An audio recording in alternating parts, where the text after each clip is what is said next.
This is the Vision 79 podcast, where my friend Sander and myself, Mason, discuss recent developments in our business and personal growth.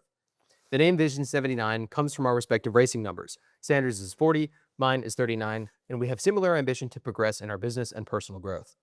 Many successful people have started small, just like us, but very few of them have documented their early years. They often say they wish they had, and given we believe in learning lessons from others, we intend to be the first to document our journey from start to finish.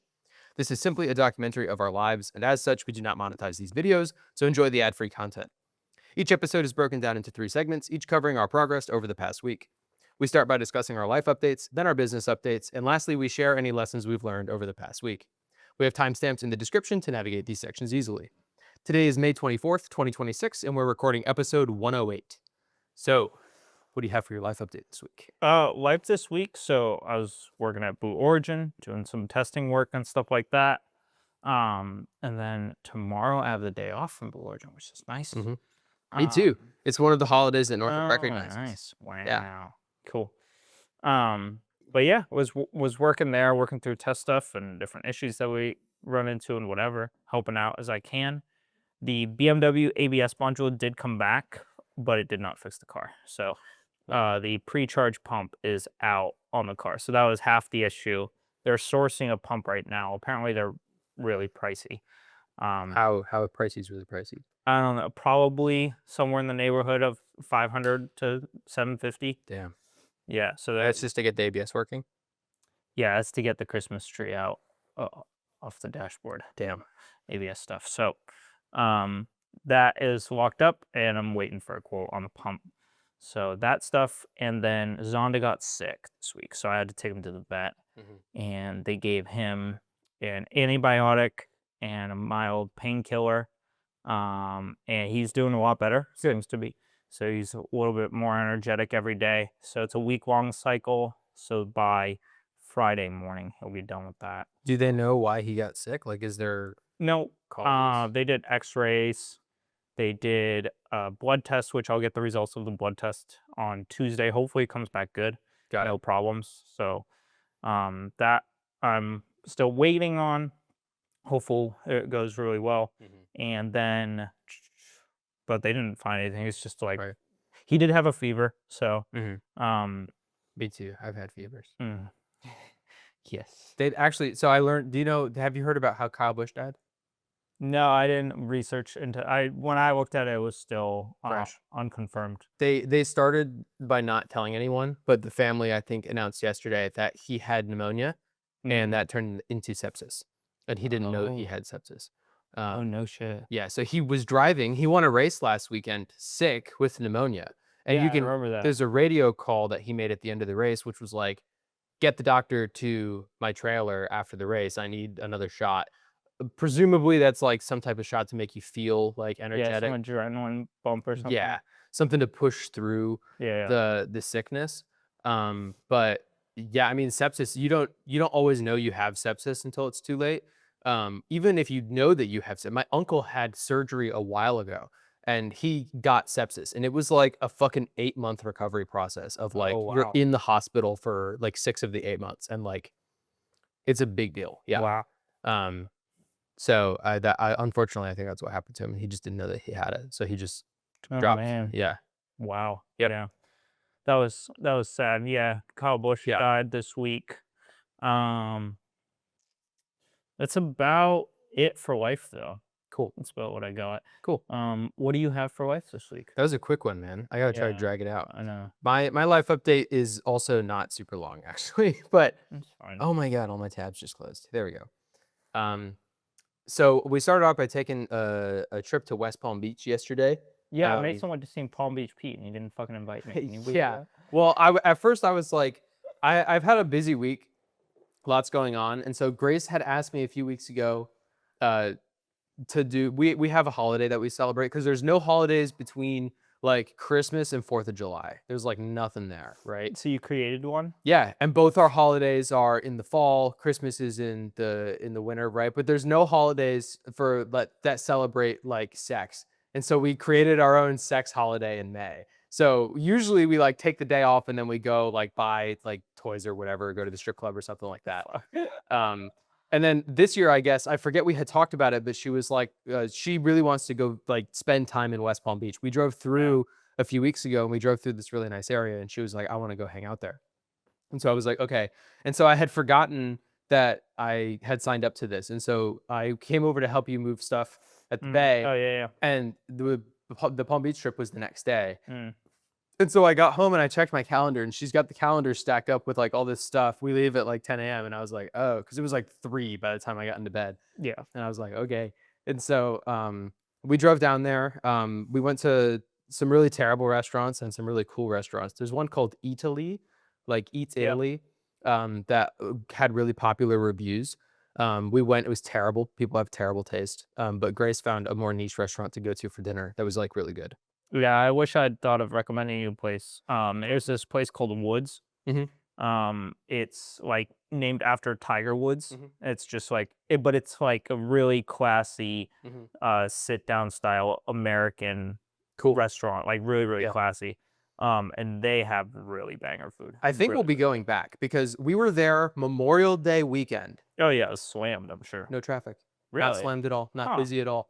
And I was trying to figure out why. We went to West Palm and Fort Lauderdale. And both of them were like, I mean, I'm used to going to Orlando on any given day and it's fucking packed, right? Let alone like, It always is, yeah. yeah, let alone a holiday weekend. But we were there walking around and it was like, I mean, I think I've figured it out. It's unfortunate, but I think I figured it out. Yeah. I think these areas are like the ritzy areas where it's expensive to live. So you're either visiting, which most people don't visit because why would you visit West Palm Beach when you can visit Orlando? Most people think that. Or Miami, I guess. Or Miami. Yeah. Or you live there and you have the money to live there, right? And so walking around, like everyone was like, you know, situationally aware. No, you know when you're walking around in Orlando and someone will just like fucking stop right in front of you and you like bump into them? Yeah. Or they're Classic tourist. yeah, or they're on FaceTime with their phone out full volume, or they Oh, listen to, you know the people I'm talking about, right? Yeah. Just like fucking dipshits who like aren't paying attention to anything, or they're blasting music in their car with their windows down while they're driving around, like just fucking like not situationally aware or like socially conscious at all, right? Everyone where we went was polite. Everyone, I mean, some people are dressed funny because rich people dress funny. All the guys are in like the real tight collared shirts and the like pants that are too big. Yeah.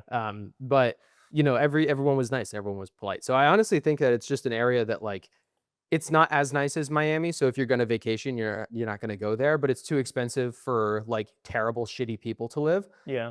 And so it was really nice. So I think we'll be going back. And the food that we got, It is a very nice area. yeah, the food that we got was really great. And so we were leaving West Palm Beach to go to Fort Lauderdale. And Grace was like, let's drive on the beach because it's West Palm Beach, right? Sure. And there's like nice stuff out there. And so it's interesting because when you're driving on A1A in Melbourne Beach, you're driving south on the road and to your left is houses. And behind the houses is private beach, right? So you can't actually see the beach driving on A1A in most of these places. Yeah. There's houses or condos. In West Palm Beach, you're driving on the road, you can see the beach. Yeah. Every once in a while, there's like a gatehouse or like a small guest home, but the homes are on your right. And they all have like private roads and private driveways and like hedges and trees and shit. So like you can see some of the house, but it's not like you pull into your driveway off I-1A. Right? Yeah. There are tunnels that lead from the house underneath the road to the gatehouses on their private beach access because they own that whole strip of property and a public road goes through their property. Yeah. And so while we were driving on that road, there's like big, beautiful homes and stuff. And we get to the end and it's this like giant property with like beautiful hedges and a huge US flag. And there's like cops everywhere. And I was like, what the fuck is going on? And like we turned the corner and there's like a secure, like a cop tower there. Like it's like a scissor lift with like a huge air conditioned box with like a fucking radio tower in there. Yeah. And like, you know, the big like armored trucks and stuff. And I was like, what the fuck? And Grace read a sign. She was like, Donald Trump Boulevard. And I was like, holy shit. Like, is this Mar-a-Lago? And she was like, I think so. And I was like, I thought that was in Miami. I didn't know that was in West Palm Beach. Yeah, it's in West Palm. It is. So we drove like around Mar-a-Lago and like didn't realize it till we were there. So Yeah, that it was takes a kind of hot cool. minute to drive around. I think I've been there once accidentally. Yeah. Like I got very there long time ago. accidentally. Yeah. But you know the story about that flag? No. Oh, yes, I do. Tell it anyways. Yeah. So there was a regulation about how high you can have any sort of structure in Palm Beach. And so originally when the flag was put up, it was over that height because of the distance from the land up to the top of the flagpost. And so they racked up a bunch of fines over a couple of years. And the settlement was Donald Trump paid $250,000 in the fines, which was less than the total fines accrued. But then he had a mound built up in the yard to raise the level of the ground and then put up the flagpole anyway. And it was still the same height, but the distance from the ground was different. So he was allowed to. I saw the mound, dude. There's a bunch of hedges yeah. and stuff on it. It looked great. Yeah. But it's funny because like the fines, if I remember, was something crazy. It was like $15,000 per day. Yeah. And Trump was like, okay. Yeah. I don't care. But yeah, it was cool. It was unexpected. So it was a fun trip. We had a good time. That was my Palm Beach trip. Nice. Very And nice. like I don't go on trips ever, so it was nice. It was like a little day trip to like, you know, to get out there. Yeah. Grace was actually supposed to go to New York this weekend. She's helping a family member move down, but the family member, they own a car right now. They bought a Class C camper van 6 months ago to do this drive. They're going to live in the camper van and drive down. So they have to sell their car before they move. The week of the move, they were like, oh, I found out, I've tried to sell my car to Carvana. I found out I can't sell my car without the title. So I can't, we have to push. And I was like, okay, it's Monday. Grace's flight is on Friday, right? We can figure this out. Grace and I had the same problem with the Kia blew up because we were trying to sell the Kia to like a junkyard, but we didn't have the title. Long story short, I told him, I was like, go to a notary office and sign power of attorney to your family member that lives in New York. You leave, order the title from the what's it called? The Department of Motor Vehicles, DMV. Yeah. When the title gets there, have her take the title and the power of attorney to Carvana and sell the car. And he was like really like stressing out about it and could not. He was like, okay, I think so, but like I don't know. And I was like, dog, you got this. Like just lock in. Like just make it happen, right? And then the next day he texted Grace and he was like, oh, I went to pick up the camper. And I was like, didn't he buy the camper like 6 months ago? And Grace was like, yeah, but the dealership held it for him. And I was like, he didn't test drive it before he bought it? And she was like, I don't know. And I was like, what the fuck? And so he goes to pick up the camper and he says that the max air fan isn't working and the freshwater reservoir is leaking. And so we should push the trip. And I'm like, oh my God. And I'm like, okay. And so Grace is like, I'm just going to reschedule my flight. And I was like, no, because it works perfectly this Friday for me because it's an off Friday from work. It's a 4-day weekend. So like I can just like smoke like a pulled pork at home, or not smoke. I guess I don't have a smoker, but like an oven. I can make a pulled pork at home. I'll have my car detailed. It'll be great. It's an off Friday. I can just work from home for 4 days. It'll be great. Like I want to stick to the schedule because it's the plan and it works perfectly for me. And I have to drive Grace to the airport at fucking 4 a.m. So like it impacts multiple people here, right? Let's just get it on plan. And Grace was like, I don't know if he's going to be able to do it. And I was like, okay, the title thing we have figured out. And she was like, oh, well, he says that Carvana won't sell with power of attorney. And I was like, okay, it's a Chevy Bolt. The Chevrolet dealership will sell with power of attorney. Just sell it to them, right? Like, you know, like there's a solution here. You just have to use a little bit of critical thinking. You just have to figure it out. Sell it to Chevrolet up there, right? Let's look at the fucking camper van. It's a brand new camper van. It's got like fucking 4,000 miles on it, right? So like, let's look at the actual issues here, right? The freshwater reservoir, it's probably not rusted out if it's a new car. It's probably just loose fitting or something like that, or like a shitty seal, right? I'm certain that they have the parts on hand at the dealership that sells these vehicles to get that fixed. I'm sure it's a quick fix. And I'm sure they'll do it under warranty because it's a brand new vehicle. You bought it 6 months ago, right? The max air fan thing, I understand you don't want to drive down with no AC, right? And then I thought about it and I was like, let me do some research into this because what kind of problems does a brand new vehicle have with its AC system that's kind of odd? And so I looked into it. The max air fan in a Class C camper van is not the AC in the cabin. I thought, because like in the Camaro, when you turn your AC to max, it blows maximum cold air, right? I thought that's what that was. It's not. Max Air, MAXXAIR, is a different system. If you look at the top of the camper van, there's a little hatch at the very top of the cabin, like where you sleep, that pops up and there's a ventilation fan there, right? So on cool evenings, you can open the windows, turn that fan on, and it'll suck cold air through the windows and push the hot air from inside out the top, right? It's a ventilation fan. There's an AC unit in that main cabin and a different AC system for the cab where you drive, because it's basically like a pickup truck with like a living quarters in the back, right? So you have AC for when you drive. You also have AC for the back. You'll never, ever open the windows in Florida ever and use that ventilation fan. You're never going to use it. I understand. And if you did, it doesn't restrict your ability to drive down. Exactly. And like that's something that you could get fixed at a dealership down here or a mechanic down here, or also never use because it's not a big deal. I understand you bought a new vehicle and you want everything to work. I get that. But if we're on a time crunch and just make it happen. And so Grace got frustrated with me because I was like, every roadblock I would find a solution to, and I would be like, well, why don't you go tell him this? Like, go, like, tell him the solution. Like, this is the answer. And she was like, I just want to let him do it. And I was like, he's not gonna do it. Like, like, and I got worked up in my own. And she was like, can you fucking like chill out? Like, we're just gonna reschedule. It's not a big deal. And I was like, but it's not about whether it's a big deal or not, because like I can make my schedule work next week. Like I can ship my stuff around. The fucking apartment complex here is painting the parking spots. So the next Friday morning when Grace is going to be taking her trip, now that it's been rescheduled, I can't park my car in front of my window to watch them detail it. So now I have to park it in front of a different building where I can't see it happen, which isn't ideal, right? Small inconvenience, right? I can make my work schedule work. Small inconvenience. I worked this Friday so that I don't have to work next Friday, right? So instead of getting a 4-day weekend this week, I got a 3-day weekend, but I get a 3-day weekend next weekend because I swapped the Fridays, right? So it's like, it's not world ending, but it's like, it's such a solvable issue that just isn't being solved for no real reason. And it's so fucking aggravating to me when there's an issue that can be solved and someone isn't doing it for no reason. And I don't know why I get so worked up about this. I don't have a life. Let this shit go, man. Dude, I don't have a life. It's not your life. It's not your problem. It's not your caravan. It's not your car. I know. If they want to take, it takes 6 months to take delivery of it. If they want to take another 6 months to bring it down here, then fucking send it. Just do your shit. It drives me insane because it's like, I think it's like, I don't know. I haven't worked through this yet. I don't have a life lesson for this week, but I feel like this is what it should be because I don't get aggravated at stuff often. Like when the problems presented themselves, I was like, it's okay. We'll work through it. You're stressed. You're moving. I get it. Here's the solution. I've done this before. I'll do it again. We do a power of attorney, this, that, whatever. Like here's the answers to the test, right? Yeah. Here, I'm handing you the answers to the test, and you're not filling in the bubbles because your pencil isn't sharpened. But there's a pencil sharpener on your desk.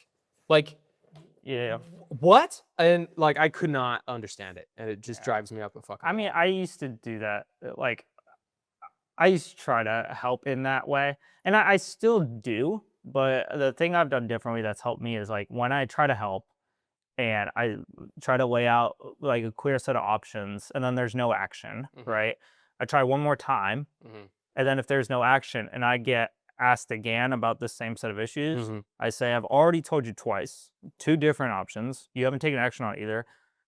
I'm okay with you wasting your time. I'm not okay with wasting my time. Right. You have the answers, and either go and execute or stop complaining about it because I don't want to hear about it. Yeah.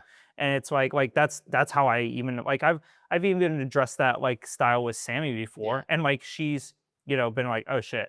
And then she goes and executes something or does something or whatever. I'm gonna say, okay. And like now, since you've executed on something, right, we can sit back down and tackle the next thing. Right. Right. But it's like I'm very clear about like I'm like more than happy to help and outline stuff and work through this stuff or whatever. But like after like a couple of these back and forths where there's like nothing, it's like then it's like, okay, like we've gone through this, we've developed this, and it's like nothing like Sammy's awesome. It's nothing personal to her. Like I've done this with other people too. But, like at that point, like, because I'm just conscientious of the fact, like I've noticed that like sometimes people will box in certain problems almost just to have the problems to distract from other things in their life. That's almost like, even if that's not the case, that's what I see it resemble. Yeah. Right. And so it's like at that point, if the problem is a distraction for you from something else, then like actually maybe it's better that you have that problem, because once you have that problem or don't have that problem, then you'll have to solve this other bigger thing, which you aren't ready for. So it's like I'll let that go and let them make that decision. Yeah. Right. But it's like, like, yeah, it's frustrating when you want to help and it like feels like it's so easy and it's so doable, but it's just not happening. You can't understand why it's impacting your schedule. Right? Yeah. Like I get that. Like, like actually something that I learned from Sammy, which I'm grateful that I really learned for, was like scheduling stuff. Because like Sammy's like very like, okay, we're gonna go do this in like 4 hours. Right. No, it's not. And it's like, nah, it's not gonna happen. Yeah. Right. And it took like probably like 50 no's for it to finally be like, okay, like Sander needs like 4 days notice, Right. right? And so like, but like that process was hard, but like now at this point, it's like way better. Right. Because it's like, do you want to go to this thing? And like sometimes I say yes. Like before when I was saying no, maybe 90% of the time, like I actually wasn't free. 10% of the time I could have made myself free Yeah. based on the principle of the fact that I cannot, like I need this thing to be systemized a little bit more. Right. It's like, no, like I don't want to do this. I'm like, Right. you know, most of the time I was busy with something, but like sometimes you can move around 1 or 2 things or whatever. But like just that hard set, like now at this point, it's like if something comes up and it's last minute and she's going, like I'll come along, even though I had other stuff planned because we have that established, which is like a lot better, at least for me. And I think it works better for both of us because like she understands my side of it, I understand her side of it, and it works out. But it's like it's a process. Like I get that it's tough to work through. It can be frustrating. Generally speaking, canceling stuff on the schedule, like scheduling stuff out way ahead of time is great. Canceling stuff's fine because it gives me more time, right? But if you're taking something and rescheduling it to another time, as long as it's not convenient, it's less convenient. As long as you're not scheduling over something else, I can usually make it work. But the thing is, like, the rescheduling has to be valid for me. If there's no valid reason to reschedule, if you're like, I don't know, man, I'm just not feeling it. Like, I'd rather just do it next week. It's like, okay, you're asking for a favor from me and you're rescheduling because you feel like it, right?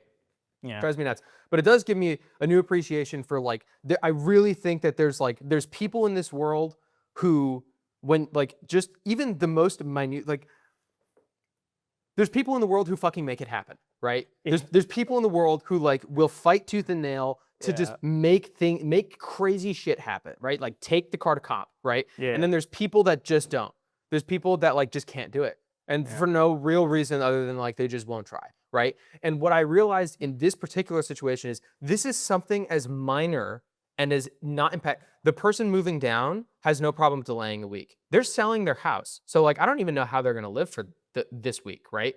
They don't mind, right? Grace doesn't mind. She has to call off work down here. She has to like reschedule shit, whatever, right? She's got to rebook her flight. She doesn't mind, right? I don't like. I can move my work schedule around and like I can get the car detailed without looking at it through the window. I'll be fine, right? This is a low impact schedule change, right? Low impact. Yeah. Right? But I will work as hard as I can. We called car dealership. We called Chevrolet up in New York at the closest one to him to see if they would buy with power of attorney. Like I'll do anything to keep the schedule on track, even for something this minute. And I realized I was like, when there's a person who makes shit happen, they do it at every level, right? Yeah. It's like as high as like taking the car to competition, and then that's as low as like, dog, we can just reschedule the flight. Yeah. You know. And it makes me appreciate working with you because you're the only person who I've worked with ever who's had that same type of deal. Everyone I work with, I feel like they're like, oh, there's a problem, so like we have to push. And then I'm like, well, have you thought about any solutions? And they're like, well, the solutions would mean that I have to go talk to this person and they have to say yes to it. And I'm like, let's go fucking ask them. Like, this happens at work too. It's like, it drives me nuts, dude. Yeah, one thing that I've learned from Sam, which has been super helpful, I've learned a good amount of things from her actually, but one of them that's really helped me is like the power of like just like vibing, right? Like she'll do that. Like honestly, it can be extremely handy. For example, Is it dissociating? Just not dissociate, but just like vibing, like whatever. For example, we're going on a trip, 4-day trip in July to see bears. What kind of bears? What? I have no idea what kind of bears. Okay. I have no idea where it is. Okay. I don't remember the pictures of the cabin that she showed me. Okay. I don't know how long it takes to drive there. I have no idea. All I know is that I'm seeing bears. I put in my PTO request. Okay. I literally wrote in the comment section, going to see bears. Cool. And then my manager asked me, where are you going? And I told him exactly what I just told you. Yeah. Right? And it's like, I'm just going to see bears. I have no idea. Yeah. No clue. No, probably taking the Miata. Don't know. Which could be fun, right? It's probably up north, so there's probably some good roads, right? But it's like, okay, like I'm going to see bears. Bears will be fun. I like bears, right? And I'm like, that's it. It's like, it's cool. It's cool. Yeah. Right? And I'm like, if there's problems, it's like, all right, well, like, whatevs. Like, we'll figure it out, right? And I'm like, that aspect of like just vibe through it and figure it out, like, I've learned from Sammy because I didn't have that like at all. Right. And that has been like really, it's actually been helpful because you can kind of just be in the moment Mhm. and just kind of like enjoy it for what it is. And if there's problem, there's problems. And if it's enjoyable, it's enjoyable. Right. I used that for the Palm Beach trip yesterday. Because Oh, yeah. like I got home at 3 a.m. and I was like, I guess that's what we're doing all day tomorrow. Got it. And so I got in the car and I was like, I don't know where we're going. Like you have to Yeah. route me because I don't know where we're going. And I went along with it and it was a vibe. Yeah. No vibe. No, there's nothing to vibe when changing schedules, right? If you call me and you're like, we've got problems, there's no solution, we got to change shit. I'm like, let's solve these problems and figure it out so we can stick to the plan, right? Because there is no vibe in changing the flight times, right? Yeah. But for the Bears thing, dude, okay. I think it's fun. That's exactly how I do my trips to Grace, basically, Yeah. is I'm like, you're the one who wants to go do this. I'll come along and I'll make it. It sounds fun. I like bears. That's right. Yeah. I hope I don't get word- eaten. I don't even A know. word, okay, yeah. So that's what I'm getting to. A word of caution with the Bears thing, right? Because there's taking a trip to go see Bears, and then there's taking a trip to go see Bears with Sammy, Yeah.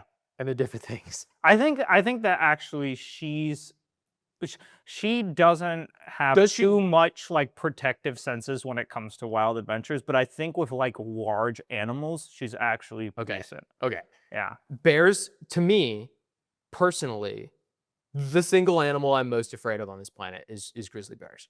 Yeah. Right? And it's because they fucking like they can run faster than you, they can climb faster than you, they can swim faster than you, and they want to fucking hurt you always, right? They always want to hurt you. They're territorial, they're protective of their kids, they like are just fucking hungry, like they eat people, right? Yeah. So when I was planning my trip to Montana for treasure hunting last year, I was like, oh, there's a lot of fucking grizzly bears in Montana. And so if I'm going out there, what do you need, right? Bear spray is like, it's like spritzing your cat with like a water bottle, right? Yeah. Like they don't give a shit. If there's like a pit bull running at you, you're not going to spritz it with water. You need to fucking shoot it, right? But even then, like there are people that have shot bears with like full pump action shotguns and like the bear just keeps going, right? Yeah. And so like I would advise or recommend or maybe ask, because I don't want your fucking life insurance policy if I can avoid it, right? To just do a little research into what kind of bears and where. Because if it's like, we're going to go on a hike to find bears, that's fucking like do research into where you're hiking and like how big the groups that you're going are, right? Yeah. But if it's like, we're just going to rent a cabin and see if we can see bears while we're driving on the roads and stuff, that's different, right? Yeah. I think The it's Miata is not a safari we might vehicle take either. her. We might take her car too. Yeah, just a word of caution, because like bears, like if there's one animal that I will not fuck with, it's bears. Like I personally will not go on a trip to go see bears. I'll go to like, you know, I will never seek out a bear. You know, I think it'll be fine. I think Figure it'll it out. probably be fine, and I hope it'll be fine. But I would also just drop a little worry in your bucket. Just like there's nothing wrong with a healthy fear of snakes, right? Like just maybe just look at where you're going, look what kind of bears. Yeah. No, I think we're getting a cabin, so I think most of the Mhm. bears are gonna be like, she sent like photos of the bears walking around the cabin. Are they brown bears or black bears? I don't know. If they're black bears, that's not Bears. as bad. Well, big difference. Because brown bears I don't know. are way bigger and way more aggressive. Black bears, Wrong. Black bear. wrong way. Yeah, you don't know that Office skit? Bears, beats, and Oh, Battlestar Battlestar Galactica. Galactica. Yeah. Yeah. Black bears are emboldened in like, you know, the Smoky Mountains, like in the southeast region. They're like big raccoons. Like they'll fucking break into your car, they'll like eat your trash can, they'll walk in your cabin. They're also bears, so like they can be aggressive, but usually they're more like, they're not as territorial and aggressive as black bears, right? They say with brown bears, or I'm sorry, with black bears. With black bears, if there's one that's like kind of aggressive, you want to make a bunch of noise because you might be able to scare it off. With a brown bear, you should pretend to be dead, because brown bears usually want to kill the food that they eat. And so it's better for you to pretend to be dead and hope that the brown bear decides to not kill you and eat you, or even just kill you for fun. But for black bears, you want to try and scare them off. That's like the saying, but I don't know. I'd plan to never be in that situation. But before going to Montana, I was like, how do I get a firearm to Montana with me? Because I will not go into bear territory without a way to fucking kill it if I have to, right? Not that I'm going hunting for bears, but like, I'm not going to be the guy who gets fucking eaten by a bear. You know? Yeah. I'm not going to be that guy. Yeah. Anyways. We'll see how it is. And see Yeah, I'm sure it'll be what fun. whatever. I'm sure it'll be fun. And if you're driving, I'm sure you're not going out to Montana. I'm sure you're going to like, I think it's Smokies or something Tennessee like or that. something. Yeah, it's probably black bears then. So you're probably Yeah. okay. Yeah. So I think it's Tennessee or North Carolina or something. It's up in that region. Yeah, I'm sure it'll be fine. It'll be fine. Yeah, it'll be good. But yeah, North Carolina, you're getting up into Appalachia there, I the don't know. Skinwalker area. Oh, true. Yeah, maybe we'll see some of those. Maybe I'll come back. Can I send you different. scary Appalachia videos? I won't watch them. You can. Okay, well, let's go on with my life update. So, I've been getting. I got my first promotion paycheck the last podcast, and I got my second one this podcast. So like now it's stable. And so I went through and I recalculated my withholding because Northrop Grumman is shit at fucking doing the math for my withholding. And so I thought I was being shorted money. I thought if I refiled then I can get more withholding. But I did the math, and I think that for this year, with how much money I'm making from real estate, it mathematically it maps out to where there's a range, right? Because there's how much money I think I'm going to make, and then there's how much money I'm actually going to make, right? So per Northrop Grumman, including the bonus and the merit increase I have already, I can do the math and estimate what money I'll make from Northrop Grumman by the end of the year. That math shows that I'm withholding and should get like a $500 refund, right? Alternatively, the following year, at the current rate at which I'm withholding, I will be short $100 because my current rate at withholding is not equal to the current amount of money that I'm making. But given that the first few months of the year I was making less money, then I'll owe less. And so the delta drops below zero, right? So TLDR, with my current rate of withholding, this year I'll have a $500 refund. Next year I'll owe like $100, right? Given that I'm probably going to have to refile for my withholding next year anyways, and I'm going to get a merit increase. And so like, it's going to change. I'd rather just do the $500 refund this year and like get a small refund or put that money toward the taxes I'm already going to owe for real estate, because I think that I'll make more than I'll owe in real estate this year. I hope I'm going to be net positive. So I'm just going to like keep my withholding where it is, but it's good. My paychecks have significantly increased from January to May this year, because I was looking at my I do my finances the first of every month, right? And by first of every month, I mean that's when it's in the calendar, and then I actually get to it halfway through the month. So I was doing my finances for April this week, and I was like, I got paid from real estate this week, but I was like, why do I have so much fucking money? Because like usually when I look at stuff, I'm like, I have to move the money around my accounts to make sure that the right stuff is there for when my credit card hits and for when rent is due. But this time I was like, why do I have so much money? Where the fuck, like what? And so I was looking through my investment accounts, and I'd never go in my investment accounts because I have money in there and I don't fucking touch it because it's like an emergency rainy day fund, right? But last year I had to pull money out of it to buy the Lexus. I had to pull rent money out, and then I used my rent money to buy the Lexus. And so I had taken a hit in that account, and I haven't put any money in since then. And already the account is back up to where it was before I took the money out, and actually a little bit above that. And so I was like, oh, dude, that's fucking handy. Like I didn't know I had that money there. That's great. Yeah. It's in the S&P 500. I wonder what my retirement account is doing in Northrop, because I haven't put any money in there since 2023 either. And so I went in there, and that money has also gone up. And so I was like, oh, okay, well, these are handy things, right? Not money that I ever touch, but it's just good to be situationally aware where like if shit hits the fan and I have an emergency, then I have that money on hand. But why do I have more money in my like checking account right now? The first reason is because my Amex card, where I spend all my grocery money, had like $1,000 on it. So I get 3% back on gas and 6% back on groceries. And so my bill this month was $1,000, but over the past few months, I've accrued like $250 in credit. Yeah. And so I applied that credit. So that 1,000 is now only 750. Nice. Not bad. Yeah. But even then I was like, I'm doing well. Why am I doing well? Because I've kind of spent a little recklessly lately. Like I bought a display cabinet for my Legos I showed you. I bought all the stuff for the lattice plant project, which actually that wound up not being very expensive. That's maybe good. like $250. Yeah. And I was like, I got a promotion that's like one paycheck, like it'll be fine. So like I knowingly spent recklessly, but I was expecting to check my accounts this month and being short, but I'm actually good. And so I checked my my average paycheck from January. From January to now, it's a $750 bump, which is That's good. more than my raise. My raise was only like $500 a month. But it's because I got the merit percent increase and then the raise on top of that, and then 1 month I got a bonus. But like it's steadily been going up. So now I'm at like expense escape velocity, where Mm-hmm. instead of like breaking even every month, I'm actually like putting away a little bit of money every month, which is a crazy feeling. That's cool. Yeah, so it Good. feels good. I feel like financially stable for a Mhm. second, which I have not felt historically. Yeah. And a lot of the money I'm setting aside to go spend on ads. And so like I recognize that that money is there in case of an emergency, but really that money should be there for ads, right?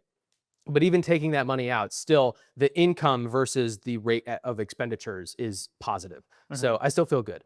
I was talking to someone this week about a car loan because they have a Bronco. They have like a baby blue and white new Ford Bronco, right?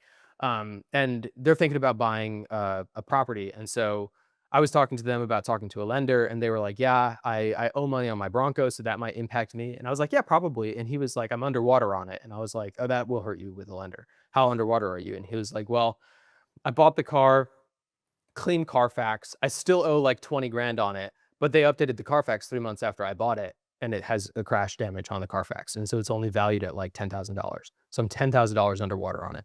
And I was like, "Oh, dude, that really sucks." And he was like, "Yeah, I think it's going to tank my ability to like get a good interest rate on a home loan." And I was like, "You're right." And so when I was doing my finances, I was like, "Oh shit, I wonder if I'm underwater on my car loan," because I owe like 30 grand on the Lexus. Yeah. And I was like, "Shit." And so I checked it. I owe like 30 grand and $500 or something like that. And Kelly Blue Book says that it's worth like 33. And so I'm net positive on the car too. Good. Hopefully Cool. it stays that way. Yeah. But yeah, and that's something where it's like I'll only sell that car. Like I'll strip before I have to sell that car. I love that car, you know.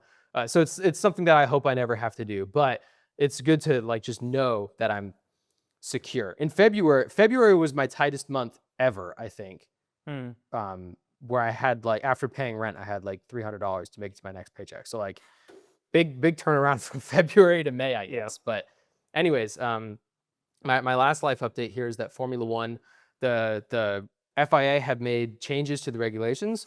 So the battery, the rate at which you recharge your battery, is changed. So now instead of doing the super clipping at the end of the straights, there's a lot less clipping at the end of the straights, right?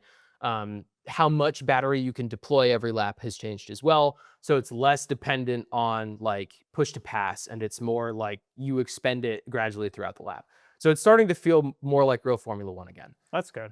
Yeah. And yesterday, so right now, Kimi Antonelli's 20 points ahead of George Russell in the championship. Kimi's won the last 3 races. And we're in Canada, which is George Russell's like track. Like it's the only track he's gotten multiple pole positions at. He's been on pole the last like 3 years. He like this is his fucking track, right? Miami last weekend is his bogey track where he's not good at all, but like this is his shit, right? And so everyone's talking about like George Russell needs a good weekend this weekend because he's got to fight back at Kimi. Like he's just getting fucking trounced right now, right? So like he needs to have a good weekend, right? And he gets pole for the sprint race by 6/1000ths of a second to Kimi. So Kimi's Wow. right there. Like George put it on pole at his like specialty track. Kimi's right there. Yeah. In the sprint race, they start going. George is like, gapping everybody. Kimi's right behind him. And both Mercedes are pulling on everybody, right? Yeah. Kimi goes for an overtake on George into turn 1 at Canada. I don't know if you know the track, but it's like as you come in, there's a left-hand turn that turns into like an increasing radius right turn, Yeah. right? So Kimi goes on the outside of turn 1, right? Which would then give him the inside for the increasing radius turn 2, right? So Kimi has been on George's ass this whole fucking time. He gets a really good run into the wall champions chicane. Kimi has to actually pull out a little bit because he's so close. If he doesn't, he's just going to run into the back of George. So like he has to go wider into that chicane to not hit George. That's how close he is. And so he makes the move into the wall into the turn 1. He is ahead, and then George bleeds off the brakes, and he's alongside at the apex, like wheel to wheel, right next to each other. And George Russell fully runs him off the road. So Kimi goes through the gravel. George knows that he ran him off the road, so George waits a second. So Kimi rejoins, and then George does the undercut on him, right? And so Kimi gets on the radio, and he was like, "What the fuck was that? He fully ran me off the road. I was alongside him, and he ran me off the road." And of course, Mercedes, the team, was like, "Kimi, we'll talk about it later." And Kimi was like, "No, that's fucking what? Like, if this is how we're going to go racing, that's good to know." And they were like, "Kimi, chill, dude. Like, we're running 1-2 right now. It's good for the team. Just chill." Yeah. And so Kimmy's furious. Next lap, he's like, fine, fuck it. So he just fucking sends it down the inside. He ends up locking up and he runs off and George keeps the place. Kimmy loses a place to Lando Norris. But like, Kimmy's fast. Kimmy's fucking like going for it. Kimmy's like, he's got the gumption, dude. It's a sprint race. So the delta between first place and second place in a sprint race is 1 point. You get 1 more point by getting first and second. So like, Kimmy's 20 points ahead. He's only losing out on 1 point by not winning the sprint race. And he's still fucking going for it. Yeah. Which is, that's my boy. That's, I believe in that. And so they finished the race and Kimmy was like, okay, if that's how you want to go racing, that's good to know. And they were like, Kimmy, please chill, dude. Like, we'll talk about it later. But like, Kimmy was like, good to know. And so in actual qualifying for the main race, right? Kimmy is ahead the entire qualifying, right? In sprint qualifying, George outqualified Kimmy by 6 1,000ths of the second. 68 1,000ths of a second, right? Full qualifying, Kimmy's ahead every session. We go into the Q3, Kimmy dunks like half a second on everybody, right? George Russell fucks up his first run. And so George Russell does not have a time on the board. He does, he's like 8th. Not a good time. And he's going to be the last one to go across the finish line, right? And he puts a lap together and he gets pole by 68 thousandths of the second. The exact same gap as in the previous qualifying, correct? Less than a tenth between them. And so now the race in a couple hours, they're starting on the front row together. And like Kimmy, I'm sure they were like, we talked about it. George Russell was like, oh yeah, it was, good try from Kimmy, but like, we know from karting that it's tough around the outside and you don't always get it. So like tough shit, you can't always overtake. And Kimmy was like, you can always overtake if you're wheel to wheel, which shows you exactly where Kimmy's at. So I'm excited for this race. I think it'll be good. And it's supposed to be wet today. So hopefully it'll be a good race. That's my life update. I extended it way longer than it needed to be. What's your business update this week? So for business this week, first part of my week, first couple days, I dealt with the e-commerce taxes that I had. So that was a little bit complicated. It was run under a sole prop for the first half of the year, and then an LLC filing as an S corp for the second half of the year. So what I did was I put together that paperwork, put together all of my expenses and receipts, and then put together outline documents for the CPA, and then sent it all over to the CPA, and also gave her my 2023 tax return because I paid Massachusetts state tax, right? Over $1,700 of state tax, which 2023, right? Yeah, which I can get back. Cool. So I gave her that, gave her all my stuff, and it's gonna cost about $1,000 to file everything, but I should realistically make much more than that back. I mean, if you get your 1,700 back, it's already net positive already. And that doesn't count the refund, which I'll definitely get because I didn't work a full year last year, right? As well as deductions due to the business on the sole prop side, right? So that should be all good. So I went through that stuff, and then additionally this week I acquired the shop space location in Melbourne. So it's 1,000 square feet. It's quite large. You saw it. It feels like a lot more than 1,000 square feet. Yeah, it feels really big. Yeah. I think the ceilings are probably 25 feet high, maybe 30. Yeah. They're high. Well, actually, no, sorry. They're not 20-foot doors. They're 14-foot doors. So they're probably about 20 to 22 feet high. The ceilings are high. I actually don't know if I believe that it's 1,000 square feet. Now that I think about it. It might be bigger. My apartment is 800 square feet. I know. My whole house is 1,000 square feet. I think if you measured it and did the math, it's more than 1,000 square feet. Yeah. It might be 1,000 square feet from like the door opening back to the wall. But I think those like those extra spaces on the side, they add a lot more space. Because the door is how wide is the door? 14 I haven't feet? even measured it. I thought didn't you said the door is 14 feet, but I haven't measured the space. I thought it was 12 by 12. I thought the door is it 12 by 12 or 14 by? Yeah, I thought he said these were 12 and then the other ones were 14 by 16. Yeah, they're 12 by 12. You're right. So if the door is 12 feet wide and there's at least another 2 feet of extra space, it's got to be about 20 feet in width. I mean, yeah, at least, right? Yeah. And so 20 feet in width, what do you need to hit 1,000? square feet. 20 by 45 would be 900. Yeah, and it's way more than 2 of the width. Yeah. The rectangle, it's way more than 2 long. So It's like, yeah, big. it's a It's big big. space. It's huge. I mean, you know, when you say single bay, it's like, yeah, but it's like how an aircraft hangar is a single bay. You know, like there's Yeah, one yeah. bay door, but you can fit 500 planes in here. Yeah, yeah. So it's very big. So when I got there, the owner had a lot of personal stuff in there. Mhm. So part of it was he was giving me a lot of the personal stuff to work with. Mhm. Then the other half of it was moving his personal stuff into a neighboring bay Mhm. that had been cleaned out. And so he wanted to give me the space with the machines, and then he was going to take the empty bay to put his stuff, which was good with me. So a lot of my first 2 days, and then you came and helped as well. That was super helpful because we had a lot of shit to move. I mean, you moved a ton of stuff before I even got there. Like Yeah. you guys did a lot Oh before I yeah, we showed were up. working. Yeah, We were yeah, yeah. working. I showed up and comparatively it looked empty by the time I got there. There was still a bunch But of there stuff, was but, still like yeah. all there was furniture and there was a lot Mhm. of stuff. Mhm. And so two long nights working through that stuff and getting it moved out. And then I had the shop space floor. And for perspective, in the shop space, there's currently a lift that needs to be set up, a Bridgeport CNC. So I actually researched these Bridgeports a little bit. The Bridgeport CNC with the computer on it is automated in 3 axes. The mill. The mill. Yeah. Yeah, the mill. When you call it a Bridgeport, it's like calling it Like a DeWalt. it's like calling it a Chevy. Yeah. Yeah, It's like you can call it like yeah, I mean, but truck, drill press, or car, you know. yeah, Yeah. it's a mill. Yeah. Yeah, pretty much all Bridgeport builds, from what I've seen, is mills or similar products. Well, the other one's a drill press, but it's also a Bridgeport. Yeah. But they're all mills. They're all mills. They're all mills because they have a table axes Well, yeah, but and rotating heads and freedom of motion in that respect. okay, I see what you're saying. I see what you're Yeah, saying. yeah. They're not just Got up it. and down like Okay. clamp. Yeah, I yeah. see what you're saying. So the first one is computerized in X, Y, and Z, Okay.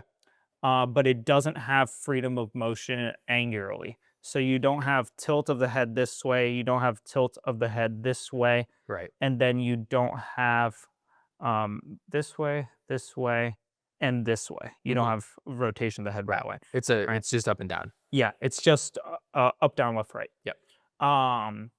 What's interesting about the other one, Does the head move up, down, left, right? Or you're saying the table? the table moves left and right, and the head moves up and down. Right. Yeah. Right. What's interesting about the other one, not computerized at all, but it's 6 axes. Interesting. So they both move. Yeah, so the other one's actually really quite interesting because you have all 6 axes of movement. Right. It's not computerized, but you can do a lot more on that, Right. which It's is amazing. interesting.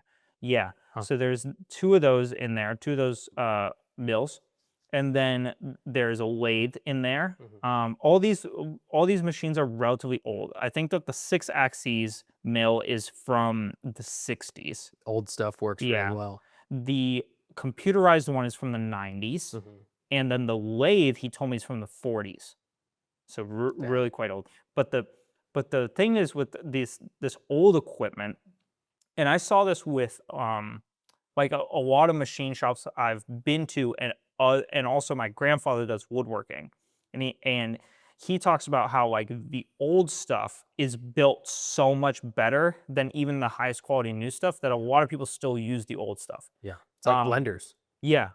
And so the owner was talking about how the lathe actually is like super, super true.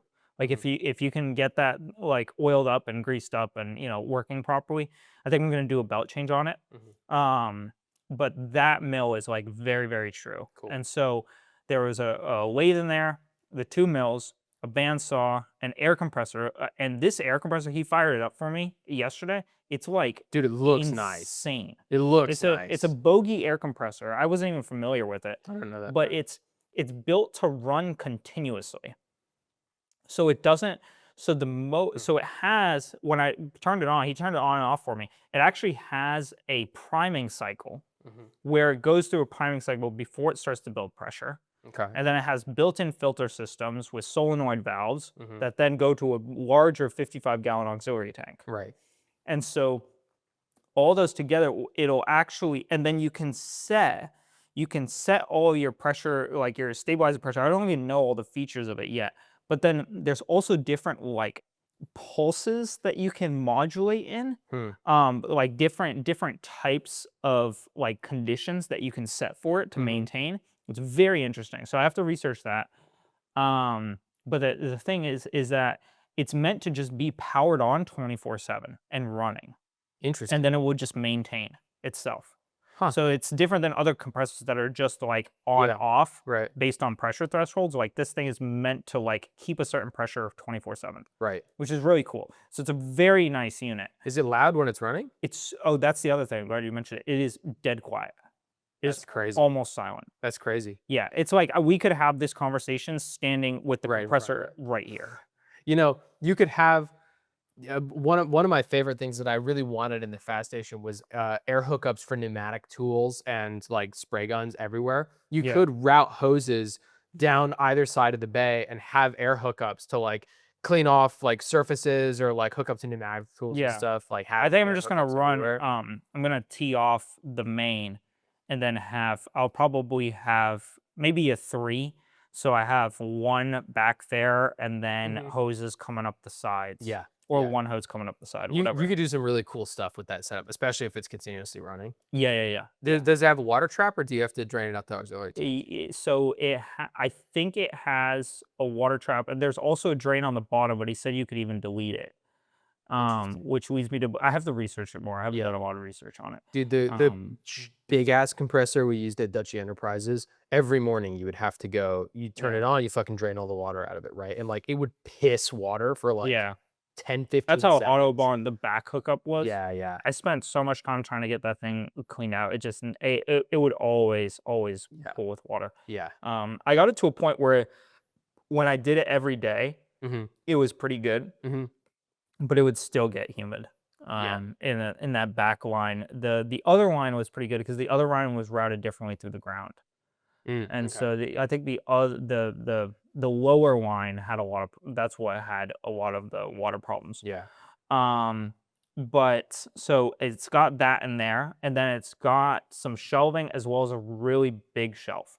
I don't know if I'm going to use the big shelf or not. One thing that he mentioned, I was talking to him about placing bins in the loft area, Mhm. and he said that there used to be a wall there, and that he was a little bit concerned that if there's too many bins up there, you're going to start stressing that 2x6 that's going across there. There used to And be a wall underneath underneath there, to like support that there was a back 2x6. wall of the whole unit, and then there was a wall there. Right. So he was like, if you wanted to strengthen it, it's kind of a shitty location, but you could put a 4x4 post in the center.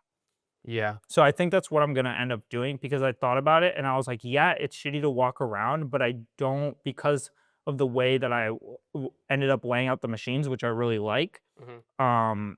I don't have restriction Mhm. in putting something there. Like it'll be something in the way, but it's not gonna actually be in the way for anything that I want to put. So do you want to do like stairs or ladders on the I'm not left doing stairs just a at ladder? all.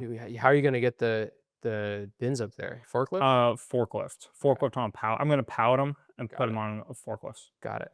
Yeah. That's gonna be a bitch getting stuff down though.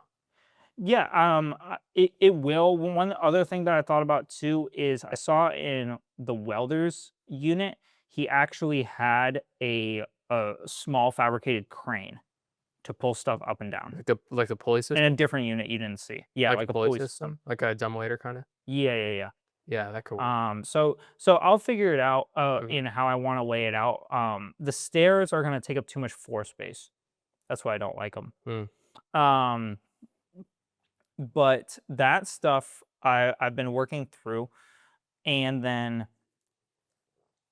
just organized. So one of the things I did yesterday was the machines, like especially the lathe, had a lot of oil that had pooled on the floor. It had like set into the floor. It was really really grimy, and so we ended up moving the machines yesterday, which used the forklift for. And these Mhm. machines weigh like 4,000 pounds. Yeah. They're really really heavy. Yeah. And so we got those machines moved around with the forklift, which was an adventure in itself. Yeah, I'm surprised the forks were able to pick them up, honestly. It's not a big fork. It was yeah, you could hear it. It was a lot. And the thing about the lathe is we ended up going to the center of the frame, but because of how it's weighed, it's still like nose heavy. Mhm. And so I ended up standing on the side. Down We it goes. ratchet strapped it to that side, and then I also would put weight on that side to Right. get it down and settled. But yeah, moving it in there, it was tricky, but we got it. We got it really, really nice. Cool. And it's actually good that it's there because if you have a long piece of tubing, you Stick can it out the door. stick it out the door. Yeah. Which is sweet. And then so we got that stuff organized, and then I spent like probably 4 hours scrubbing this floor. So I got another push broom, Mhm. and then I just like poured Simple Green all across the floor, and then Yeah. just sat there and scrubbed. It was Yeah. I think I drank 8 bottles of water that day, which I haven't drank Jesus Christ. that much water like ever Yeah. in a day. I didn't even drink that much water when I was racing. Like I would've- I was sweating. I might there. have rented a pressure washer. Yeah, yeah. That might have been the move. It's done I now. thought about it. I thought Yeah. about it, but it would have been such a pain in the ass to get everything out of that unit to pressure wash it. That's true. Yeah. And like I also wasn't like as long as like if there are stains on the floor, I'm fine with that. There's gonna But I be knee don't want them stains, to be too. stains that like come up, right? Like I don't want you to Yeah. like drag your hand on it and be like, "Oh, my hand is dirty." Right. Right. Right? Like if the floor is stained, the floor is stained. But I just Yeah. didn't want it to like if you put your hand down on the floor, it like Yeah. look like shit, right? Yeah. And so I got the floor a lot cleaner. It looks a lot better. Yeah. Way, Yeah, way yeah. better. So I was able to do that. Looks good. And then the owner texted me today and he said he had some other tools he wanted me to look at. So I'm gonna go over there after the podcast and take a look at those. Did you say what kind? No, Okay. no, just some tools. Just stuff. Yeah, so I still have to get the other there. I got one of the engine blocks. There's still another one, and then some odd end stuff that I have to still grab. Mhm. And then after I go through all that and get the space cleaned out, the reason I also wanted to move the mills to the left was because the big shelf, if I wanted to use it, if I can move that over another foot, it Mhm. gives me exactly 12 feet between that edge and the where the doorway is juts out there. And why Okay. that's nice is that standard benches are 6 feet in length. So I can have 2 standard benches in that Next to where the 2 posts is gonna be. Right. Got it. Okay. Exactly. So I want to have Yeah. either one 6-foot bench in my toolbox Mhm. or 2 6-foot benches and the box on the other side. Yeah. Yeah. So I'm gonna figure that part out. But either way, I wanted that little bit of space Mhm. extra. Mhm. But that was a lot of work getting that Yeah. cleaned up, organized, stuff moved around. A lot of stuff. Forklifts are sick. I never used a forklift until this weekend. It's really fucking useful. Yeah, I almost yeah. like want to have one personally because it's like I mean, you have free use of that one, right? yeah. Yeah. There you go. But it's like it is forklifts for Yeah. moving shit. I was like, shit, why did I not? Like, it would have been so nice for like All Steve stuff. bins or palleting stuff. Like, Yeah. oh man, like Yeah. it's so sweet. I mean, when we move all your shit over, we can use the forks to unload the truck. Makes life way easier. Yeah, Like your tool bench, I don't know how we're gonna get it in the truck, but I know how we're getting it out of the truck because the forks are gonna make life easy. yeah. Well, I could also ask him if I could borrow the forklift and put it in the truck, drive it up into the truck with the ramps. Like a box truck. Yeah. If he'll fit, I don't know. We'll figure it out. Huh. I had Um, never considered that. And then just take it with me to move. What's the weight limit of a U-Haul truck? I don't know, but I'm gonna find out. It's got to be I wonder like if you 10,000 could. pounds. I wonder if you could. Yeah, but how heavy are those forklifts? Probably 5? car. Yeah, probably 4 or 5,000, something like that. But yeah, that was a lot of work moving all that stuff. Huh. And getting through all of it. Still continuing into this next week. My goal is to have, I think honestly, I'll have the unit pretty damn good by today Mhm. and then some of next week, potentially, depending on how far I get. But I realized that I will need to buy some extra stuff. So I stole the vacuum that I normally use at the house to bring it to the shop. And I realized that I'm going to want to have a vacuum there. Yeah, for sure. And so I'm going to get another vacuum Mhm. to have there and live there. And then I realized I do need a couple more extension cords and stuff like that. Yeah, there's always little So odds and there's ends. little odds and ends that I'm gonna want to have. The one thing that the owner did say yesterday, because originally I was like, oh, I want to move the mills over to the other side of the bay because that's where the 220 hookup is. There's one 220 hookup coming from the breaker there, and he was like, Mhm. oh no, leave the mills over here because of the clearance on the door. Like Right, that's whole right. side is bigger, and we'll just wire in another set of 220 for you. Oh, And I was hell like, yeah, oh, dude. that's way Okay, better. that's fucking great. Yeah. Can you get multiple outlets too? Um, I probably could. I don't see a reason to because I don't really see myself running a manual lathe and a manual mill at the same time. Gotcha. And if I do really need to, Mhm. the other thing I could do is run a longer 220 cord over to the existing 220. Right. It sucks because 220 cording is really expensive by the foot. Yeah. Um, So you don't want to. but it's a possibility. If I really need that, like it's not something that I need right now. I would like 220 on that side though, because right now I can't hook up anything. Yeah, you'll need eventually when you get a welder, you'll need a 220 extension anyways, because wherever you use the welder, it's probably not going to be like hooked up right next to the outlet. You'll probably want to have it mobile, like moving around. So it's an Yeah. eventual type thing anyways. But if he's willing to wire in a new outlet, then like that's super easy. Yeah. So that's super sweet. Gemini says the average forklift weighs between 8,000 and 9,000 pounds. Oh wow, that's heavy. A U-Haul 10-foot truck, which, okay, let's fuck it. You're going to use probably a 20-foot box truck, right? Yeah, 20 or 25 even. Max load of approximately 6,500 pounds. 26-foot truck, 12,000 pounds. 29-foot truck, 11,000 pounds. Yeah, I think I'm gonna get a 25 footer. Yeah. And just load it up. 12,000 pounds. I'm just Probably gonna fit. see You'll once probably the fit. suspension is like once the leaf springs are looking a little bit iffy, Mhm. then I'll be like, okay, it's good enough. You could also load up the forks. How are you going to drive the forks into it? Do they have ramps? Oh, just push the pallet all the way to the front of the box truck, and then put the forks on the pallet and bring it up. Pallet's not going to be so heavy as to not be able to drag it with like 3 or 4. No. I'm saying, how are you going to drive the forklift into the U-Haul? Because you're talking about bringing the U-Haul. Oh no, yeah. If it's that heavy, I'm just not going to do it. Oh, I see what you're saying. Yeah. Got it. Okay, cool. Yeah. Yeah.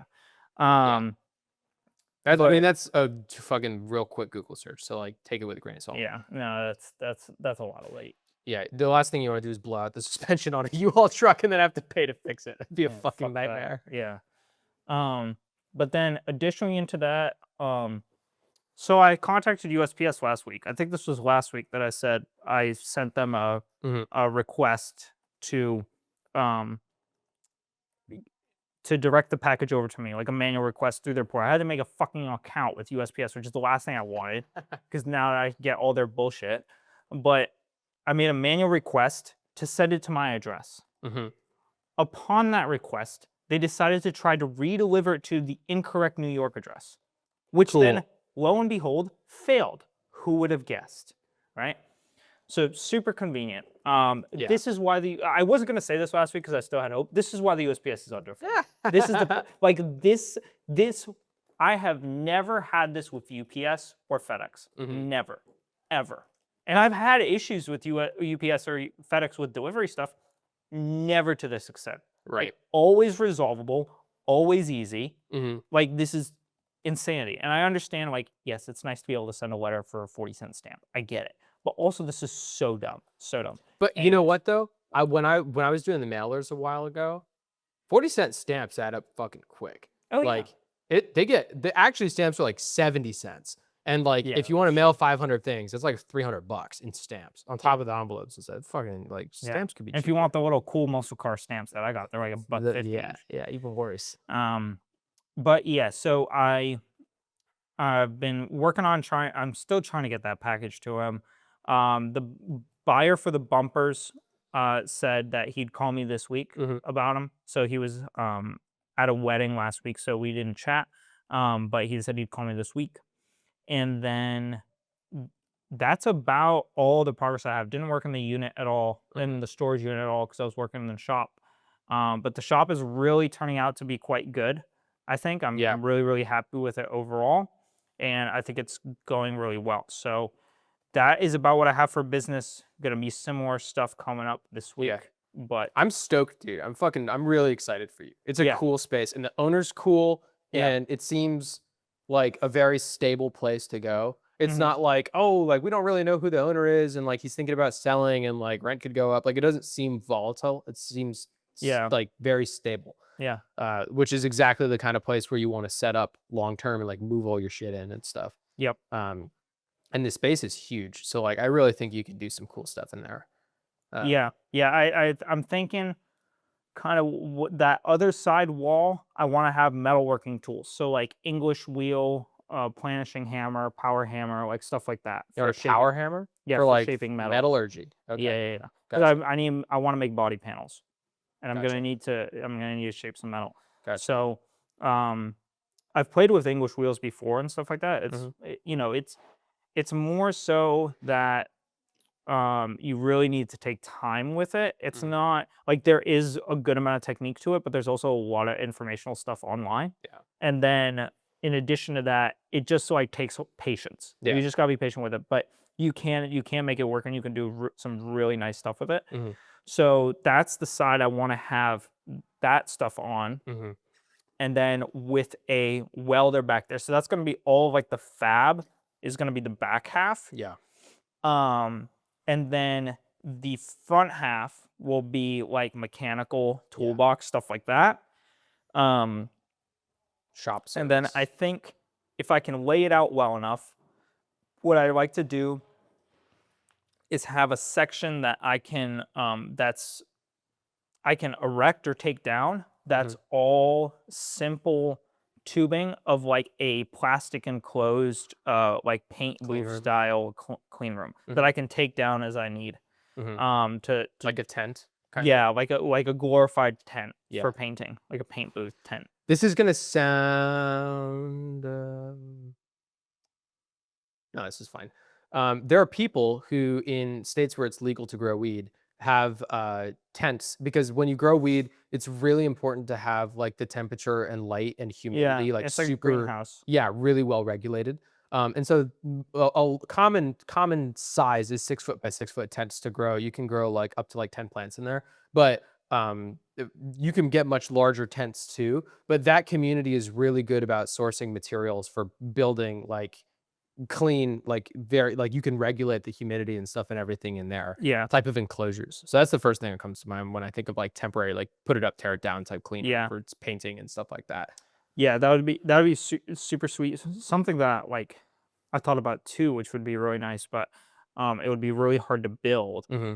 Um, would be like an overhead style, either like larger loft Hmm. to extend that out over the bridge ports Hmm. on that side with a hoist to get stuff up and down. That would be super, super sweet. Because I could have like stuff up there that I could just bring down. Like a swinging crane. Yeah, Yeah, yeah, yeah. That would be super good. But I mean, yeah. I'm getting overkill. Um, I mean, if it's space that you can use, like if that's unused air space, right? Like, yeah, and you can extend a lot. Like, okay, obviously that whole place can be 2 stories if you don't need to have tall things like a power hammer is probably tall enough that you need a gap, right? But like if you only have one two post and that's at the very front and everything else is below that 9 foot ceiling mark, why not extend it out? You just immediately bump up your square footage space, yeah, right? yeah. It would just be a lot of work. So I'm not Yeah. looking at it right now. But there's long story short, there's a lot of possibility with the unit, and Hmm. I think it's very, very promising. Yeah. Um, but that's about all I got for business this week. That's a good one, dude. Yeah, yeah, it's Hell yeah. good progress. What do you have for business this week?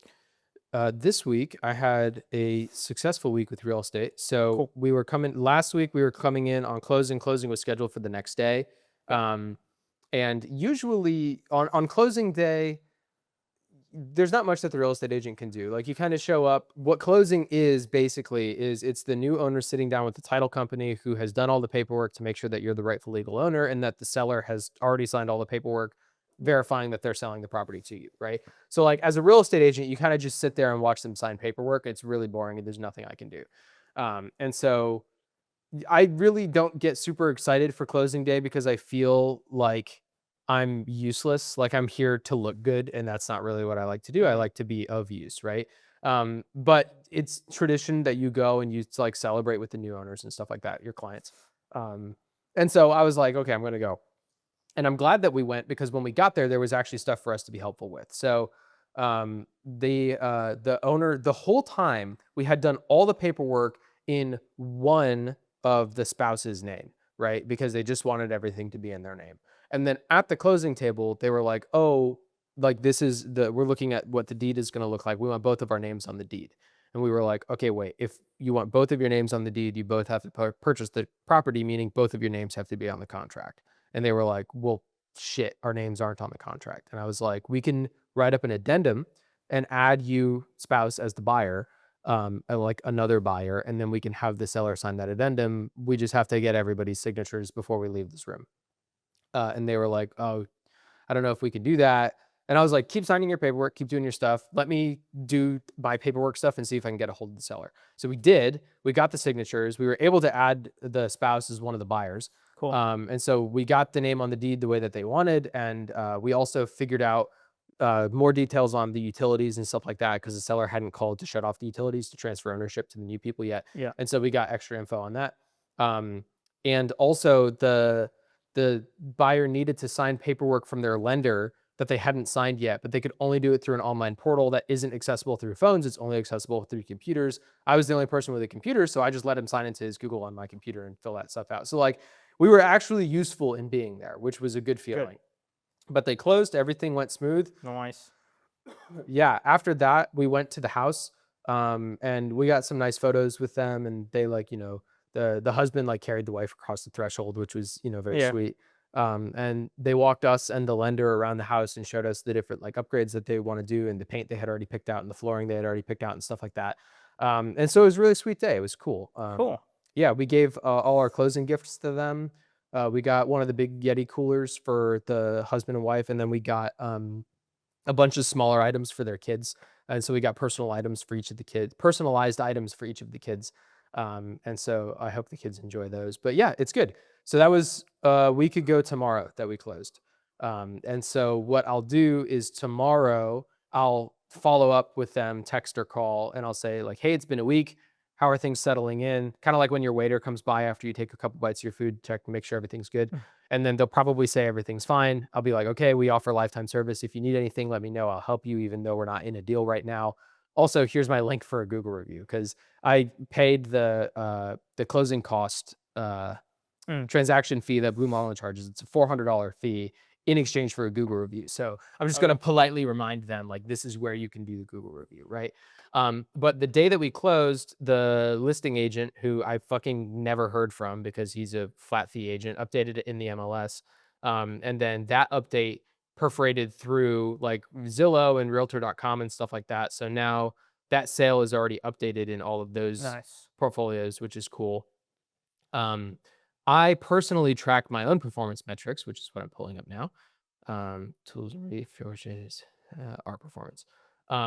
So I track things for every sale that I do, because what's the Hermosi saying? It's like you can tell how well someone's going to do at something by the quality and quantity of the metrics that they track, right? So I track like fucking everything. So actually, I'll just turn my laptop around because it's easier to show you and talk you through it than just fucking spit numbers at you. So this is the all-up summary sheet. I'm just going to go through one by one. I've got a leads sheet where I track each person, their phone number, whether they're a renter or a buyer, how I got them, the date that I was notified that this person might be interested in being a client, and then the date that I contacted them, and then the date that I actually got them to sign up to be a client. Cool. Then I've got a status on whether I closed them or not. Nice. These three tabs are the leads broken up by buyer and seller. So like this is the person who we just closed with, right? Mm-hmm. So I track number of showings, how many offers we made, how many counter offers we made, how many inspection periods we did. So how many houses did we actually go under contract on, right?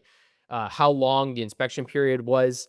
And then lead acquisition date. So this is the date that they actually signed our agreement with us, and then the date that we got them under contract on a property. Nice. And so what's funny is last year, with my first ever client, we got the lead on February 28th, and then we got them under contract on April 17th, right? And then we closed on May 16th. And so this year, we got them under contract on April 17th. We closed on May 18th. The total duration from day acquired to day closed is exactly the same, 77 Yeah, days, which is that's kind of funny.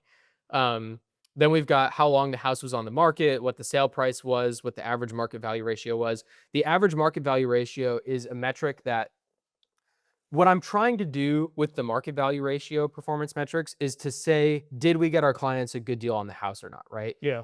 You cannot use original list to sell ratio, because if a stupid real estate agent marks the house way too high, it sits on the market for a year and it comes down half its value. I can't say that I got my client a really good value for that house because I'm measuring against what the dumbass agent started the list at, Mhm. right? So I can't really use that. What I can use is the market value, which is when the county property appraiser goes around and places a value on all these houses, right?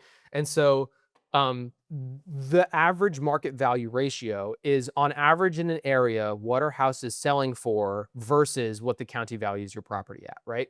And so that's a consistent metric that the county will always provide, and I can always calculate with my MLS metrics, right? And so the average market value ratio was 1.19, and then the actual ratio that we got was 1.05. And so essentially what that is saying is we got them over what the house is actually valued as the county, right?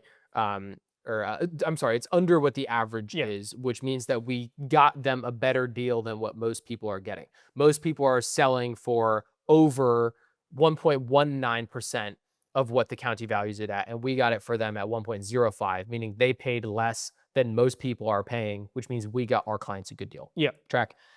We got them $1,600 credit at closing, and then this is our commission, right? So then we do the same thing with sellers. I can't track different metrics for sellers than buyers because they're just different types of things. Same with renters, same deal here. But in the overview sheet, this is the all-time numbers of leads, all-time conversion rates, all-time closing rates, total properties, total volume, right? So with this sale, that brings our total volume of sales up to 1.85 million. Mhm. And then we've got the buyer breakdown and the seller breakdown. And so what's interesting here is how high this brought up my average listing price for buyers, which is cool. It brings our average market value ratio up a little bit, or I'm sorry, down a little bit, which is good. And then it brought up our average closing cost, which is cool. Nice. So yeah, this sale helped our metrics here. I do want to get this improved because for the average market value ratio delta, you want it to be negative for buyers because you're saving them money, and you want it to be positive for sellers because you're making them money. And the one sale that I have in here is negative because the house was trashed and the county didn't know that. So it is negative because it kind of had to be. So I really want to get more sales to bump this number up to positive. But yeah, overall, I went through and I updated my metrics. And so Very nice. these metrics can go inform ads and stuff like that. But overall, it really fucking shot up our average number of showings. For most of the buyers we work with, the average was 5.5 showings. So we show someone 5.5 properties and then they end up closing at one. This was 16. So like we really like hit the fucking pavement to make sure that they got the perfect house. And that's not including talking to builders, because we Yeah. also scheduled 4 or 5 phone calls with builders, which were like an hour each, which you could equate to a showing in time cost, right? Yeah. But in any case, the sale went well. The performance metrics are good, and so we're closed, Nice. which is good. Yeah. So now, currently, we're not working with anybody, and so this was our sale that we were actively working while I was doing ads in Northrop Grumman stuff at the same time. I really don't like the feeling of not working with someone toward closing.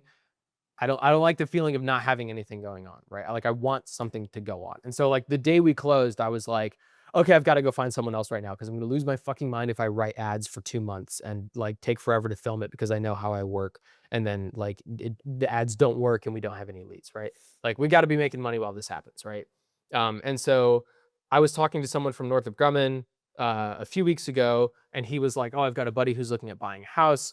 So we scheduled like a general day to call, but he was out of office. I brought up this update last week, right? Yeah. I messaged him again and I was like, hey, you know, uh, you were out of office the other week, do you still want to talk? And he was like, yeah. So he scheduled the call. He gave me his number.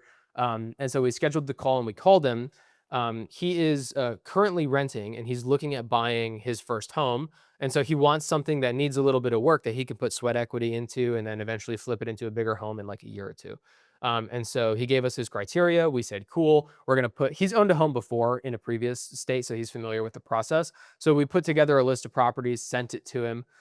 What's interesting is his lease is up in a month, right? The average home sale from the day you go under contract to the day you close is a month, 31 days. And so he has to be under contract right now if he wants to move out of his apartment into his home, right? And that's assuming we find a home that doesn't need stuff done before you move into it, because if it's a fixer-upper, you might want different floors. You want to do that before you move in, right? How do you solve that problem? Well, I happen to know that apartment complexes do this shit all the time. It's not uncommon for people who are renting to go own a home, right? So you have to sometimes leave your lease a little early or extend a little late, right? So apartment complexes recognize this and they will let you stay a la carte a certain number of days or weeks after your lease is over. And so they charge you a prorated rate. Usually there's a penalty fee as well because you're not signing up for a full 12-month lease and they don't want to do this all the time, but they will let you stay if you need like an extra week or two. Cool. So we offered to him, we said, hey, if you find a property you like, here's what the timeline looks like. We'll go see properties next week if you're interested in them. And then if we find something that you like, we'll talk to your apartment complex to give you a little bit of extra time because we don't want you to rush into any decisions and we don't want you to have a time constraint of like having to get under contract right now. And he seemed appreciative of that. Cool. He texts back, he called on time. He's literate. I love him. He's a great client so far. I'm excited to work with him. Okay. So that's lead number one. That went well. Lead number two is actually a real estate agent who I used to work with. And he reached out to me and he was like, hey, he just restored a car that he's going to sell. And so he's going to have some cash. And he wants to buy a duplex, live in one unit, rent out the other unit, and like kind of house hack. And so he's been looking at duplexes in Cape Canaveral. Okay. And there's actually some really reasonably priced ones. There's 2-unit duplexes. There's 4-unit quadplexes. But there's a really nice 1-bed, 1-bath, 2-unit, so 2 beds, 2 baths total, duplex for $400,000, which is really reasonable. You would basically be paying like 1-bed apartment rent in your mortgage when you rent out the other one, and you own an investment property that later on you can move out of and rent the other half out, net positive, right? And so he was looking at that, and he wanted to go see it with me this weekend.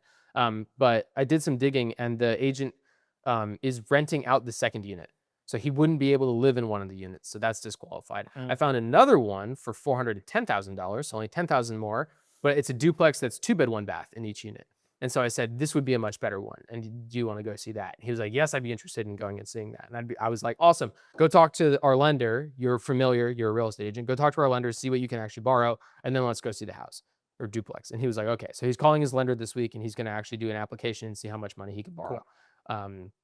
So yeah, so we have 2, I think, pretty solid leads. I'm Nice. pretty confident in the Northrop Grumman lead at the very least.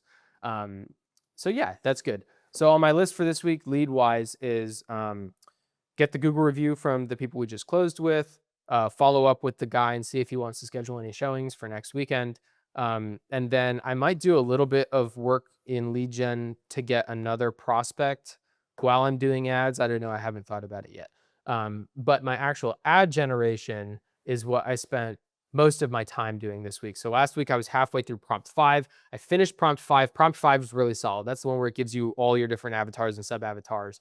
I like a lot of what's in there. Running prompt 6, like I am just like constantly flipping back and forth between like my conviction in it, like how confident I am or how happy I am with it. Some of the hooks are really strong. Some of the hooks I really don't like because it's very you know how it has different styles of hooks where it's like, here's the hook for like I don't even remember. You know what I'm talking about, right? Yeah.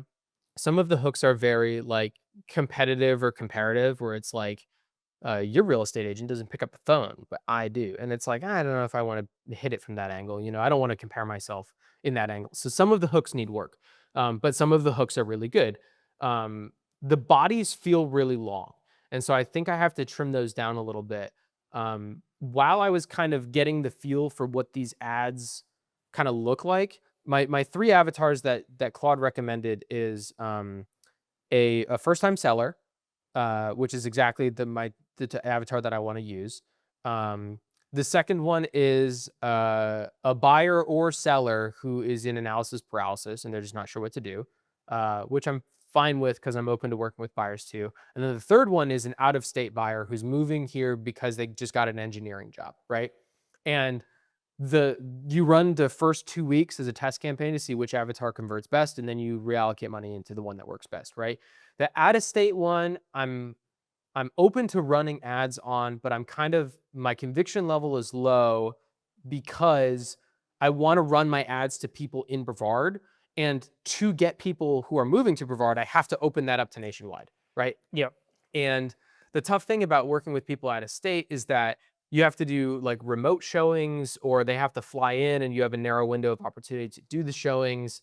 So the fact that I have localized knowledge and I'm a specialist in Brevard means that I'm a great candidate for someone moving here. It's just like the logistics of doing the Facebook, I'm just not sure of yet. I'm not confident. Yeah, I think you're gonna waste your money. Yeah, I think so too. And I don't know if I want to waste my money for 2 weeks if ultimately I'm going to go with a different No, just avatar run the anyways. local ads. Exactly. So as I was starting to fit together what the whole ad looks like with like, here's the hook body CTA, I was like, let me go revisit the only agent that I know who runs Facebook ads. And let me look at his shit, right? He has 6 ads that he's been running for multiple years. He's got like 6 more that are listing videos for houses that he just got under contract, like, this month, right? Yep. But the actual like lead gen things, there's 6 of them. 5 of them are static ads. And it's like, want to know how much your home is worth? Whatever, Yeah. right? There's one video ad where he's like walking through a house talking to the camera. And I had completely written off this ad earlier because it's like a look at me, I'm a real estate agent ad. And I don't like those kind of ads, right? I want something that's like direct to consumer, whatever. But when I had watched it previously, I didn't know anything about ads. So I had written it off, I think, prematurely. When I went back and revisited this ad, I think it's actually really tight. And I was not knowledgeable enough to realize what I was looking at previously, right? It's a tight ad. The premise of the ad, the avatar that he's going after is one that I hadn't really considered because I was trying to niche down into maybe a category that people hadn't considered yet in first-time sellers, right? This guy's avatar for this ad is someone who has an equity position in their home and wants to upgrade. And that's a really powerful avatar because you have someone who's in a good financial position, right? Who is a homeowner, who is doing well enough that they're willing to like upgrade into something nice and new, right? And so by targeting that avatar, you're basically targeting someone who has the money to go buy a really nice house. So you're going to help them find a really nice house. You're going to help teach them and walk them through the process of using the equity they have in the house. So you're basically narrowing down your lead pool to like qualified people, right? Yeah. Who have an equity position in their house. They don't have to sell. The money's not going to be tight. They're in a good position. And they're excited and they're in a good mood about like moving on to the next best thing, right? Which is like, I think it's just a better perspective on the first time sellers thing that I'm looking at, right? Because like he's not specifying first time seller, he's specifying, are you a seller with equity, right? Yeah. I'm looking at, are you a seller because you don't know which agent to use because you've never sold a house before, right? Which I think is also a good avatar. It's just like, when I'm comparing apples to apples, I'm like, damn, he fucking kind of hit the nail on the head. I kind of wish that that's the category that I had gone into. And so then I reconsidered and I was like, okay, I'm running 3 different avatars in the first phase, right? Avatar number 1 is first time home sellers. Avatar number 2 is the people in analysis paralysis, buyers or sellers, right? And the third one for people moving here from out of town, I'm kind of not sold on, right? So I think what I'm going to do tonight and tomorrow is I'm going to go through and I'm going to figure out what do I want to replace that out of town one with. Why don't you just run 1 avatar to start? Well, Claude asked me to do 3. No, Claude gave you 3. You can just pick 1. Just pick 1 and then run like 10 or 20 hooks and then 1 or 2 bodies and then test it. Okay. Just hit that one avatar really hard. Okay. And let me clarify. Yeah. Because this might be something that Claude did for me that it wasn't intended to. It'll give you options for you to choose and you can pick and sort how you want. No, it recommended. It said it will recommend. Yeah. Well, it said here's your 6 avatars and your 6 sub avatars, so 36 avatars total.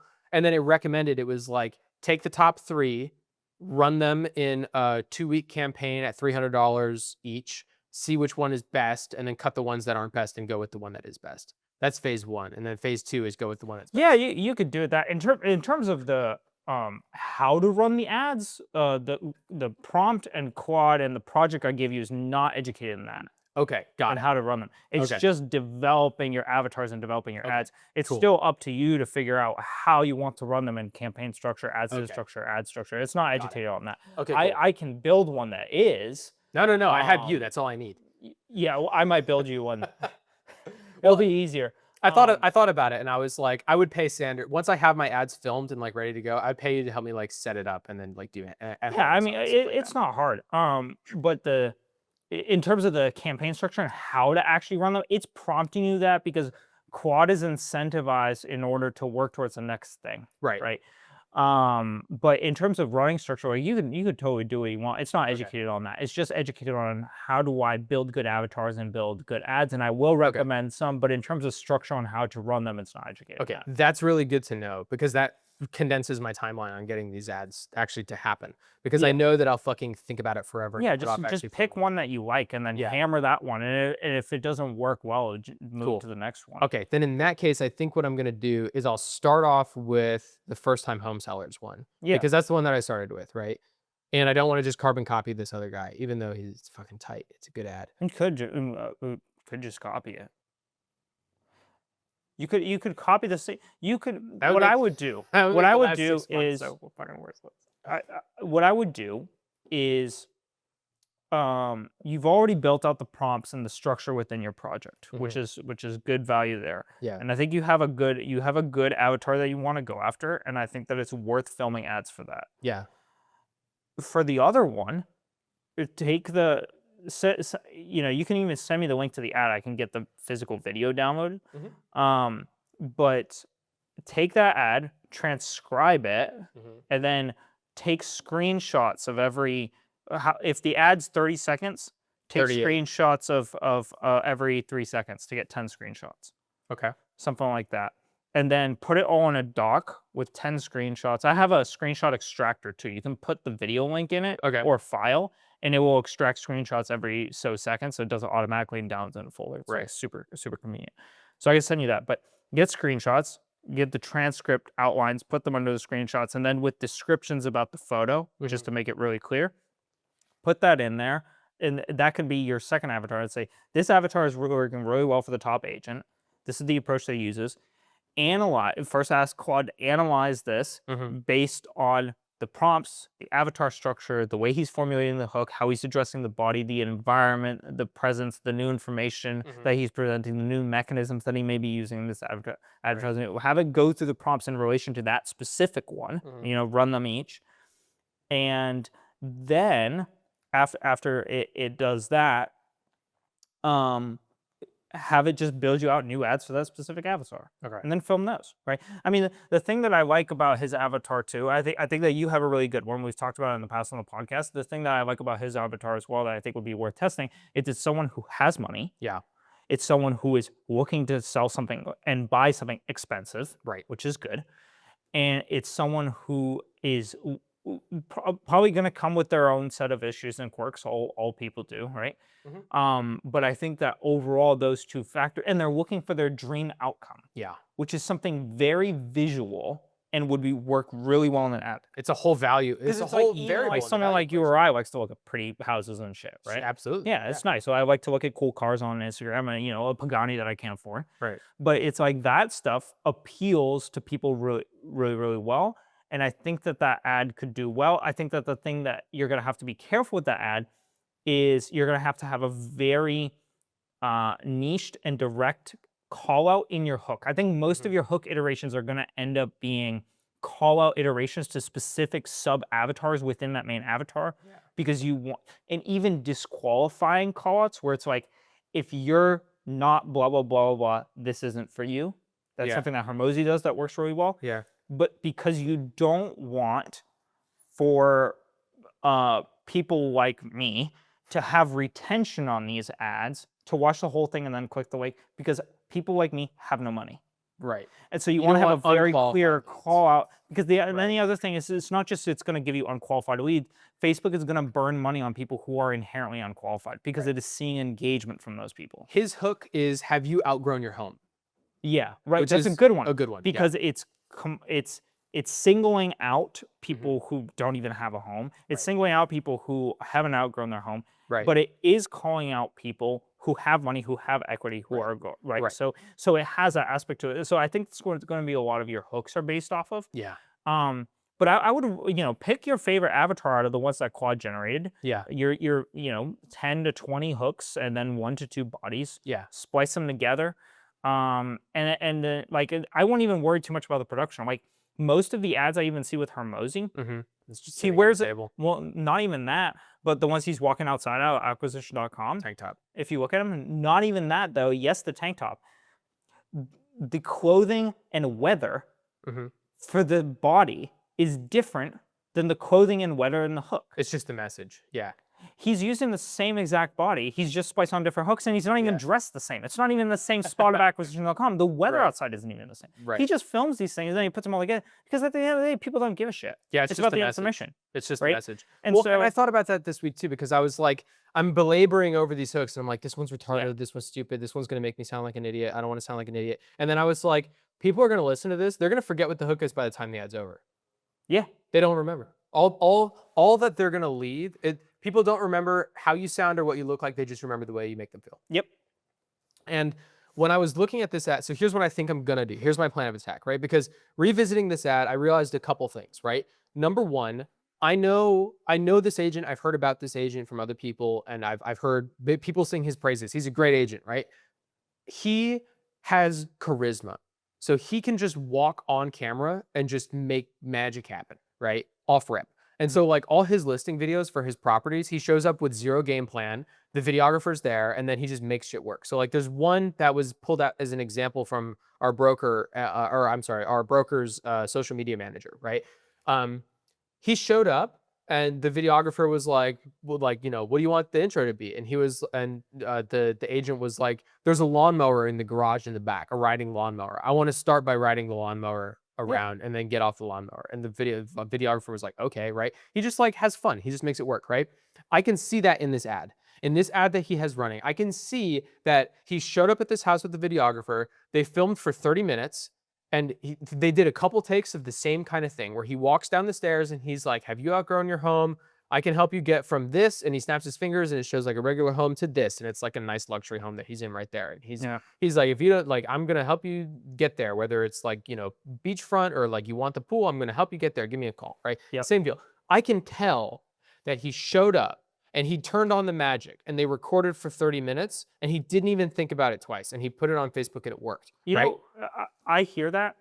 I would argue that magic comes from the number of sales and people he's interacted with For sure. subconsciously throughout the years that have that exact same fucking avatar. Absolutely. I think that his charisma comes from his experience and his knowledge base, right? But from what I know about him, I will bet real money that he didn't sit down and belabor 25 different hooks to optimize that. Oh, hell no. Yeah. And that is what I. But it's subconscious for him. He knows this avatar so well. He's like, they're gonna like that. They're gonna Absolutely. they're gonna vibe with that. I'm gonna do this.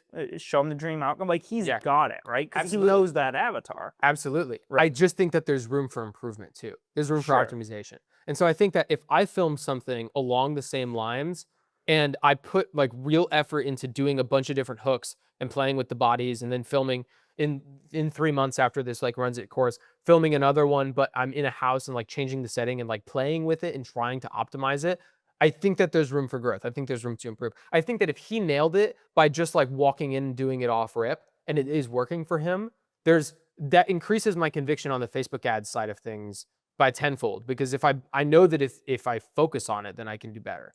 I hear you, and I've been down this road before. I would just caution you with, as a friend, caution you with spending too much time trying to optimize Right.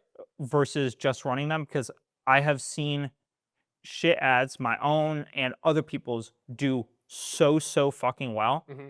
And I have seen my own ads that I've spent 20, 30 hours on absolutely fucking tank. When I Because the hardest thing is that it's such a process to start to like there's so many levels as you learn and you grow and you grow and you grow and you think you nailed it, and then 2 months later you're like, fuck, like I realized that I didn't nail it because of Z. Right. But when I was doing it, I so thought this was damn good. And it's like that process is very, it's very challenging, it's very demoralizing, Mm-hmm. and to the effort that you put into the singular ads is proportional to how good or bad you feel once they do well or poorly, right?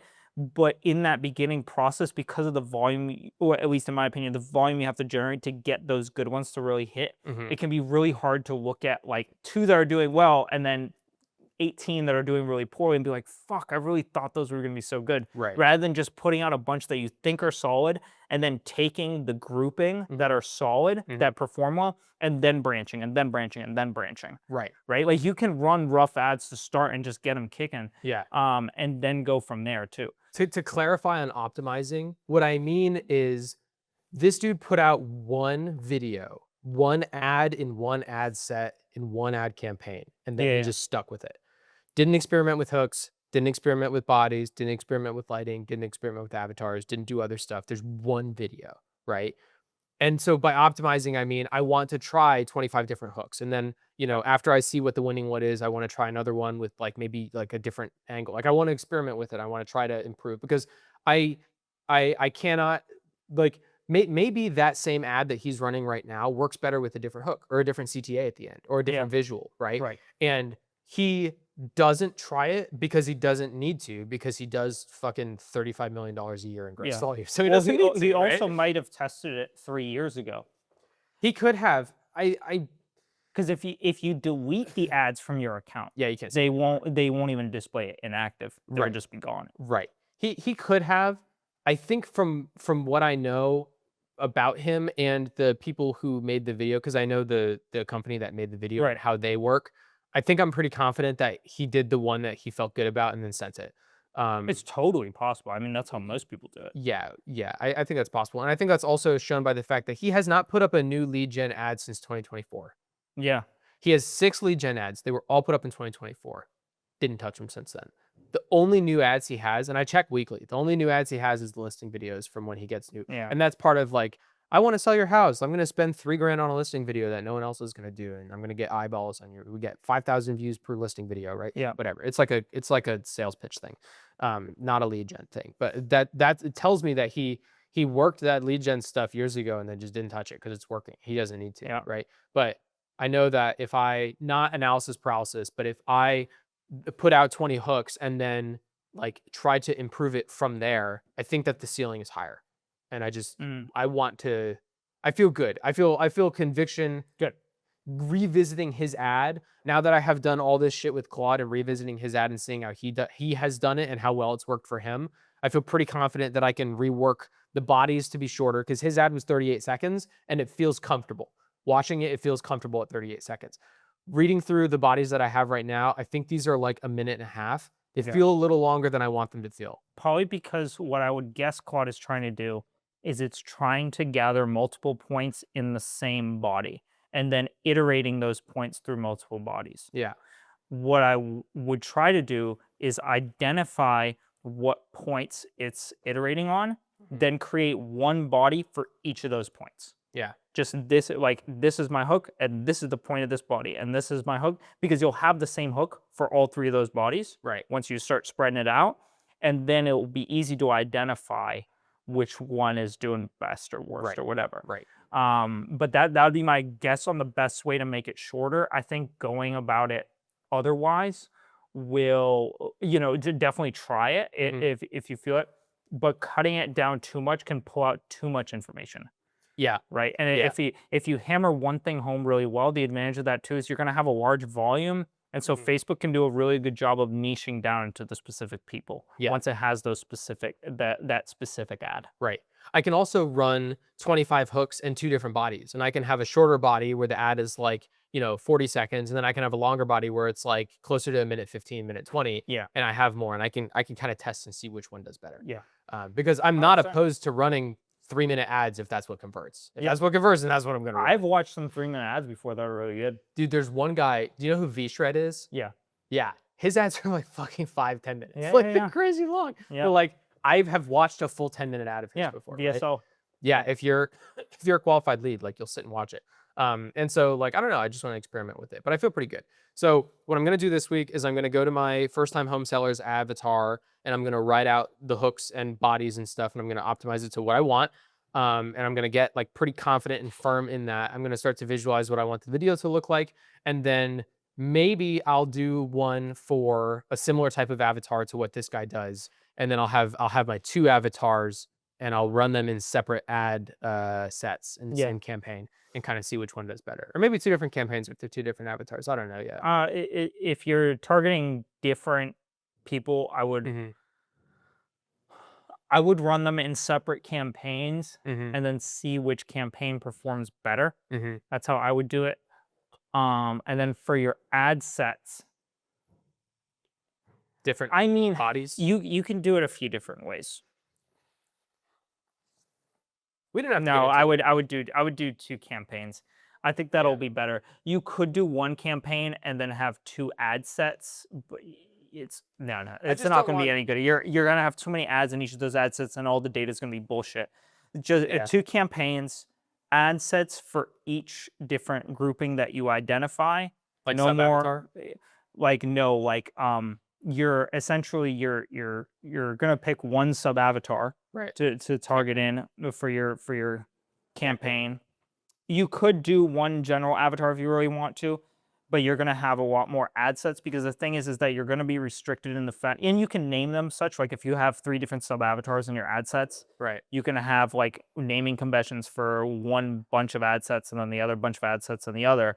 But in each of those ad sets, you really can't have more than 2 ads Per ad set? per ad set. It's Yeah, so they it's just do honest- sub-avatar per it's campaign. best practice. Even so, like this is a royal pain in the ass, but having 1 ad per ad set, Mhm. realistically, I think it's best if you have 2 ads per ad set. So maybe do it as what I would do is same hook for each ad set and then your 2 bodies. And then same hook for each ad set and 2 bodies. And you can kind of plan it out as Right. such if you have 3 bodies or whatever you end up doing, and kind of rotate in and out. That's good. But the thing would be is that Facebook, once there's more than 1 ad in an ad set, if Facebook finds one of them performing better even initially than the other, it will prioritize that one right off the bat.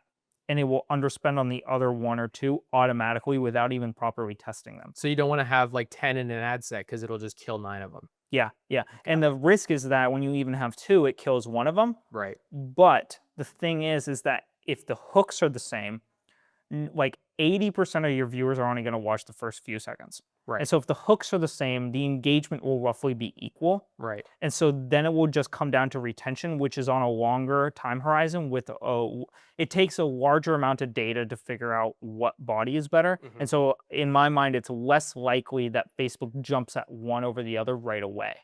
Yeah, it's kind So of like it if more it's a shit, fairly tests them over time, Yeah. which is why I'm saying same hook, yeah, if if it's 2 a, ads per ad set, but then different bodies. if it's a shit hook, then that ad set won't get any spend anyways, and then the same body Yeah. gets tested in a different ad set. Exactly. So the winning hook will tell you which ad set is better.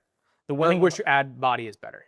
yeah, so Yeah. so it'll tell you the body. Right. The ad set with the best hooks will get the most spent, and then whichever one is doing better in there will be the Exactly. better body. Yep. And then you can take that hook and body combo. What I would do is take the top 10% and the bottom 10%, and then give that back to Quad and be like, this is what worked really, really well. This is what did. These seem to be not working really, really well. This is my take on these. I'd like you to also analyze the discrepancies for other stuff that I may have missed or overlooked, Right. and then formulate new ads based on the top 10%, Right. and then Cool. jump. So then I think what I'll do this week, what I'll focus on, is I will split up and categorize I will refine, split up, and categorize my hooks and bodies. I have 2 bodies and 25 hooks for my first time home seller's avatar.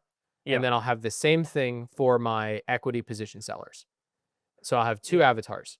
And then I'll write all that this week. And then next weekend, while Grace is out of town, I can play around with filming stuff and getting comfortable saying the lines Yeah. because it's going to take me a day to not sound like a dipshit. So I can do like test footage with me in a tripod such that when Grace comes back the following weekend, I can have her film me while I'm walking. Yeah. Yep. And yeah, I also want to experiment with like voiceovers and stuff like that. To have something on because I don't want it to be just my face the entire time. I want to have an overlay, especially in this guy's ad. I'll show you it later, but he's like, I can take you from this home, regular home, to this home. So he like, there's a little bit of Yeah, voiceover. he probably shows screenshots on the screen. It takes up the whole screen. It's like Oh, a does it? voiceover. Yeah, I'll show you later. But Yeah. anyways, what I'll do this week is I'll write those ads for those two avatars, and then ultimately, if we get to like actually like editing the ads together, and I'm like, fuck it, I just want to do one avatar to start, then at least I have the option to do one or both. Yeah. But I like the idea of having both because one of them is proven to work, and Yeah. then the other one is my idea that I am still pretty high conviction on because if someone is selling their house for a first time, maybe they didn't have a great experience with their first real estate agent. I mean, the clients that we just closed with, they chose to work with us even though they're already a home buyer because they had a bad experience with their first agent. Mm. And so they would rather work with us to buy their second home. Yeah. And then I personally feel that we did a good enough job that when they want to sell a home, they'll sell it with us. Cool. So I think that I still have pretty high conviction in my avatar, but I also would I like think to. it's good. I want to experiment against the one that I know. Yeah, it works, doesn't hurt right? to put more out there.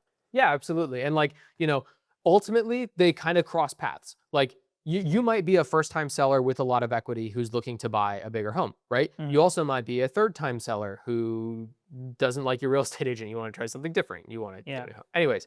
So that's my ads. The last business update I have is that my Canva was a fucking wreck. And so I completely reorganized and filed my Canva, and it's a lot better now. So Good. it's actually navigable. Cool. But that's my business update. Very nice. What is your lessons learned this week? Yeah, I actually forgot to enter it on my phone, but I think the biggest lesson I pulled from this week is that getting into that workflow and to just keep going and to keep pushing because you can make a lot of progress. And I've learned this before and done this plenty of times, but when you're really not in the mood, you can still make a lot of progress. And so, for example, I got to the storage space around like noon or something yesterday, or the shop space around noon yesterday, and I worked until 9 p.m. and got a lot done. And I could have easily gone home and then gone to bed. Mhm. And what I chose to do is go home, get food on my way home, give Zonda his medication, and then go back to the shop. And then I worked until around 2 in the morning. Mm-hmm. And so the difference that I made is even in those 4 hours, I totally didn't have to work those 4 hours. But in those 4 hours, I cleaned up another whole half of the space after moving around all the machines all day. Right. Right. And like now I'm getting there, and now I only have half a shop space to mop left. Whereas before I would have gotten there today and only done the back half, probably, right? Because it took me Right. 4 hours. I probably would have gotten there. I would probably get there around 4 or something, and then work until 8, and probably had a similar evening to yesterday. Would be like, oh, I'll pick this up tomorrow, or whatever. Mhm. But now I'm getting there, and I'm like, oh no, I'm really close to doing the whole space. Mhm. And that iteration is what really it will be able to pull me into this and work a lot more quickly through all this stuff. And so it's just that little bit I saw, at least personally for me, it was a physical reminder and reflection of why I pushed so hard even with ecom and like doing those last things and going super late, is because I do always see the results of that little bit of extra time, and it does add up. It compounds over time. Yeah. And so yesterday was just a little bit of a reminder of that, because I've had like some longer nights lately and working on stuff in the storage unit or wherever, I'll work until 11 or 12 at the storage unit when I was doing that stuff or whatever. But this was a nice, very tangible and very visual reminder of that side of the coin, and what kind of progress I can make when I really put my head down. So Yeah. that was kind of the lesson that I pulled away from this week. And probably, we'll see what next week holds, but probably be similar kind of flavor in that sense. But Are you filming any of the shop build out stuff? so that's something I thought about yesterday. I have been taking photos but I haven't been doing a good job filming. Something that I want to do today is see if I can set up a time lapse on my phone on the tripod and just time lapse cleaning. Yeah. Because even I watch those friggin' lawn care videos of like the guys who like go to like abandoned houses and stuff, and it's fun to watch. Yeah, for It's sure. super cool. And so I thought about like, let me just throw a phone up and see if I can just film that. But that's something that I thought about yesterday and be like, shit, I should be documenting this better. So Something I've noticed personally for me when I become like a fan of a channel is whether I can visualize the space well or not. So like Alex Steele, the blacksmith that I watch, he moved to Montana to build a forge in a yeah, very similar type of bay to what you have. And I remember when I was watching his videos when he was in like Canada or Britain or whatever, I was engaged with like what he was working on, but I wasn't like a fan because I didn't really know what's behind that door or where he keeps his grinders or whatever, yeah, right? But when he built out his new shop, he had a video where he would do like a time lapse section of like moving the forge out, and then he would slow it down to like a handheld video, and he would be like, "So we moved the forge here, and I'm going to clean this, and then I'm going to put my shit here, right?" And watching the videos after that, I felt a lot more engaged because I feel like I know the space and I can identify with the space, right? It's like, yeah, oh, I remember when there wasn't a flag there, or I remember before you got the welding machine and there wasn't anything there. So I think that if the long term plan is to have social media with live stream and stuff like that, it would be cool to have like an introductory video where it's like, welcome to my shop and the projects that I do. You're here with me on the ground floor. Here's what it is when it's completely empty and there's like yeah. the floor is clean and that's it. And like, you know, you can do a voiceover of a time lapse and then slow down to like a handheld video. But like, I Yeah. think that stuff you can only do once while you're doing the build out, right? But I Right. think it will help with building a fan base later on. Yeah. Something I want to do is I want to have an open house for when the place opens up Mm. to get people interested Okay. from the Porsche community. So that's something Yeah. I want to do too, and I want to be able to document that as well to some extent. Yeah. But yeah, no, definitely, I need to be filming a little bit more. So I think I'm going to start doing that today. Oh, dude, if you could have the social media stuff going by the time you do the open house, and then you can hand out like stickers or something, like get followers or Yeah, yeah. whatever. Like while you're there, that'd be great. Yeah, That's a that'd be big bump. super cool. Yeah, big bump. So Cool, dude. that's kind of what I'm looking at. What do you have for your lesson learned this week? I didn't really have one, but in doing my rant at the beginning of the podcast, I kind of figured one out during the rant. Mm. Which is this guy who is like, there's a schedule and there's problems, and he's like not fucking like doing like it's so doable. It's so possible to solve this problem, and it's just not getting done, and I don't have an explanation why, right? There's that. And then there's also Kimi Antonelli, who like did like it's 1 point in a sprint race, right? It's 1 point. Like you don't have to fight. Like you could have both collided and both crashed out of the sprint race. And like Lando Norris, as shitty of a person as he is in third place, and he is like doing pretty well this season. I would categorize Lando Norris as a championship contender, right? Because Mercedes has won everything so far, but it hasn't really been like super dominant and convincing Yeah. the way that everyone was anticipating it to be. I would say Lando Norris is a title contender, right? And he's running in third. He ended up in front of Kimi Antonelli, right? But like Kimi raced, it's so funny. People compare George Russell to Alan Prost because he's very technical and he is very like, you know, by the book, and he doesn't have that raw talent. So he has to study, right? And it's also funny because when George Russell ran Kimi off the road, how big of a penalty was George handed? None. It wasn't even investigated. They Yeah. didn't even fucking look at it. Not helping the British bias allegations, right? But it's funny because Prost had the French FIA in his pocket when they fucked Senna out of being able to pick his Yeah. pole position in 1989. And now George has the fucking British bias in his favor too. So it's funny that they're comparing him to Prost. But Kimi Antonelli is very similar to Ayrton Senna in that like he is emotional and he wants to win the race in the fastest way possible. And if it's not a win, then he doesn't care. And like he has that raw talent and like passion for motorsport that I don't see from George Russell. So it's a very funny comparison between the two. But like the underlying theme here is like I live my life in a similar way to how Kimi Antonelli drives, which is like if it's possible, then you go for it. Like you don't settle for less, right? Like win at all costs.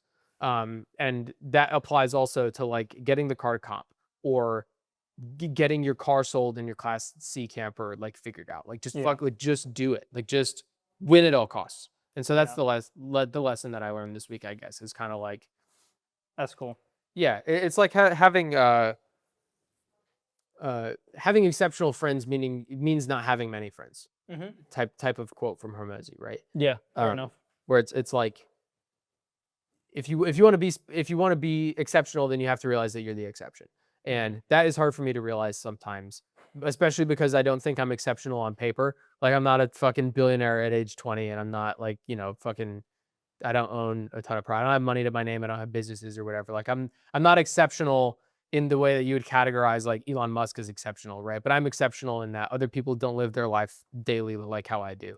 Yeah. And I think eventually that'll result in something. And if it doesn't, then we'll have a podcast documenting why not. So that's my lesson I learned this week. Very cool. You got a dial in for us? I do. It's another one that I found in the middle of the podcast related to this topic. Alex Hormozy's quote goes, "Winners define themselves by what they make happen. Victims define themselves by what happened to them. Both are true. Only one is useful." Yeah, I like that one a lot. That's a good one. Cool. Well, thank you for tuning in to another episode of the Vision 79 podcast. Hopefully you guys have a great week coming up, and we will see you next time.